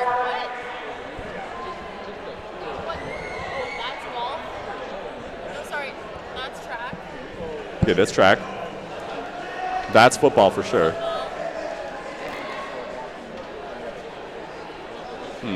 Is that football again? Yes. Okay, here we got it. Perfect, thank you. Okay, so in lane 1, we have track and field. Amy Morris, Callie Charlton, Chelsea Ribeiro, and Claire Neurt. In lane 2. From men's golf. Oh, no, it's looking like golf. Ryan Stoles, Isaac Lee, Bellamina Lynn. Belinda Lynn. And then Emily Leung. Lane 3, we've got women's volleyball. Tamara Clark, Kate Dolke, Cameron Volshow, Julia Tays. All right, and then for track and field, we got Richie Torres, Brian Cortez, Justin Russell, and Joshua Adirem. Lane 5, track and field men. Is that men? No, just track and field in general. Christy Elliott, Nick Barnerschmidt, Nate, and Graham Roberts. All right, and then for football, we got Ben Miniker, Devin Hawaii, Scott, and then Cole Patterson. Let's get ready to rumble!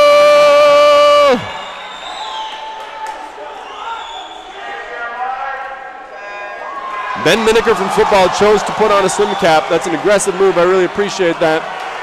Lanes 2 and 3 representing SFU with their swim caps. Now it's looking like men's golf is pulling ahead.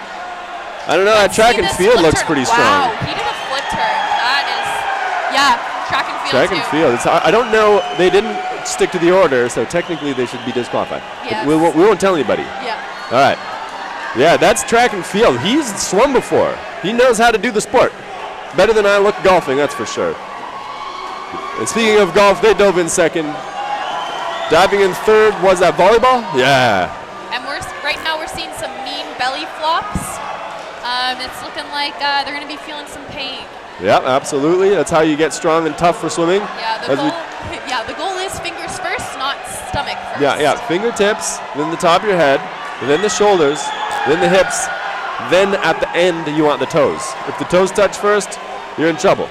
So up nice and close, what we see is Christy Elliott from track and field. Lost her goggles, but holy smokes, what a finish.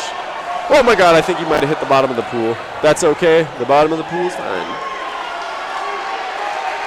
Oh my gosh, they actually know how to swim. He's moving. Track and field is good at this sport. Oh, but lane 1, look at lane 1. Yeah, track and field Track and field. Holy this macaroni. This is like a track and field showdown. It is a track and field 3 showdown. out of 6 is track and field. She's going to split like a 36. Oh, easy. She's giving him a Wow, run for she's his going to money. be like a 34. No, she's pulling him in. Look at those feet. Yep. My gosh. She's swum before. For Holy sure. smokes.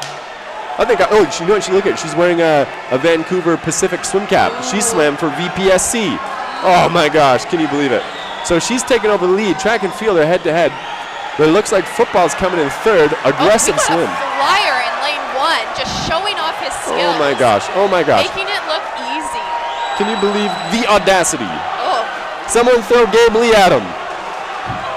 And it's looking like lane 5 might beat him, so he better stop showing off unless he can finish it. Yeah, who's that in lane 5? Both track and field still. Yeah, I know it's so. Oh my goodness, and coming in first is the butterfly. Nice. Swimming for track and field, and then track and field 1-2. Track and field 1-2. Track and field, be proud of yourselves. And then it's looking like SFU's women's volleyball. Tamara Strong Clark. finish. Football, a very respectable 4th place.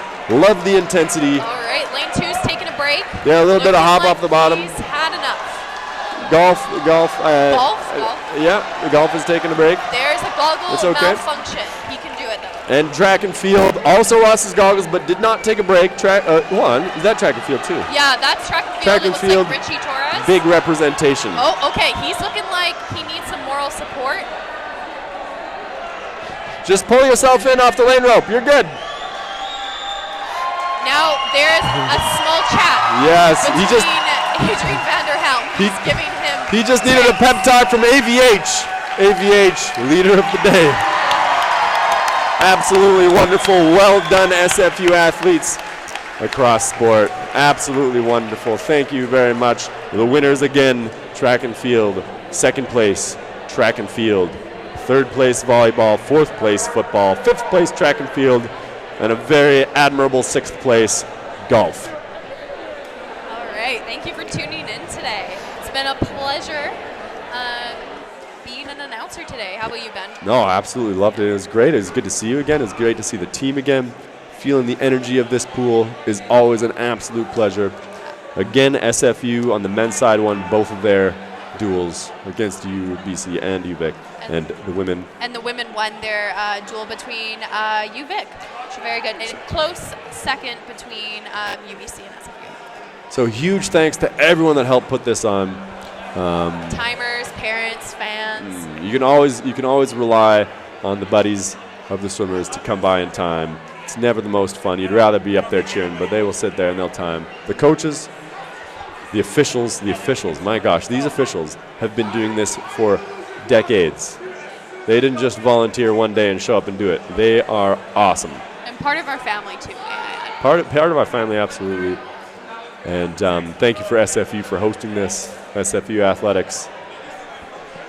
Just read the last line from the script.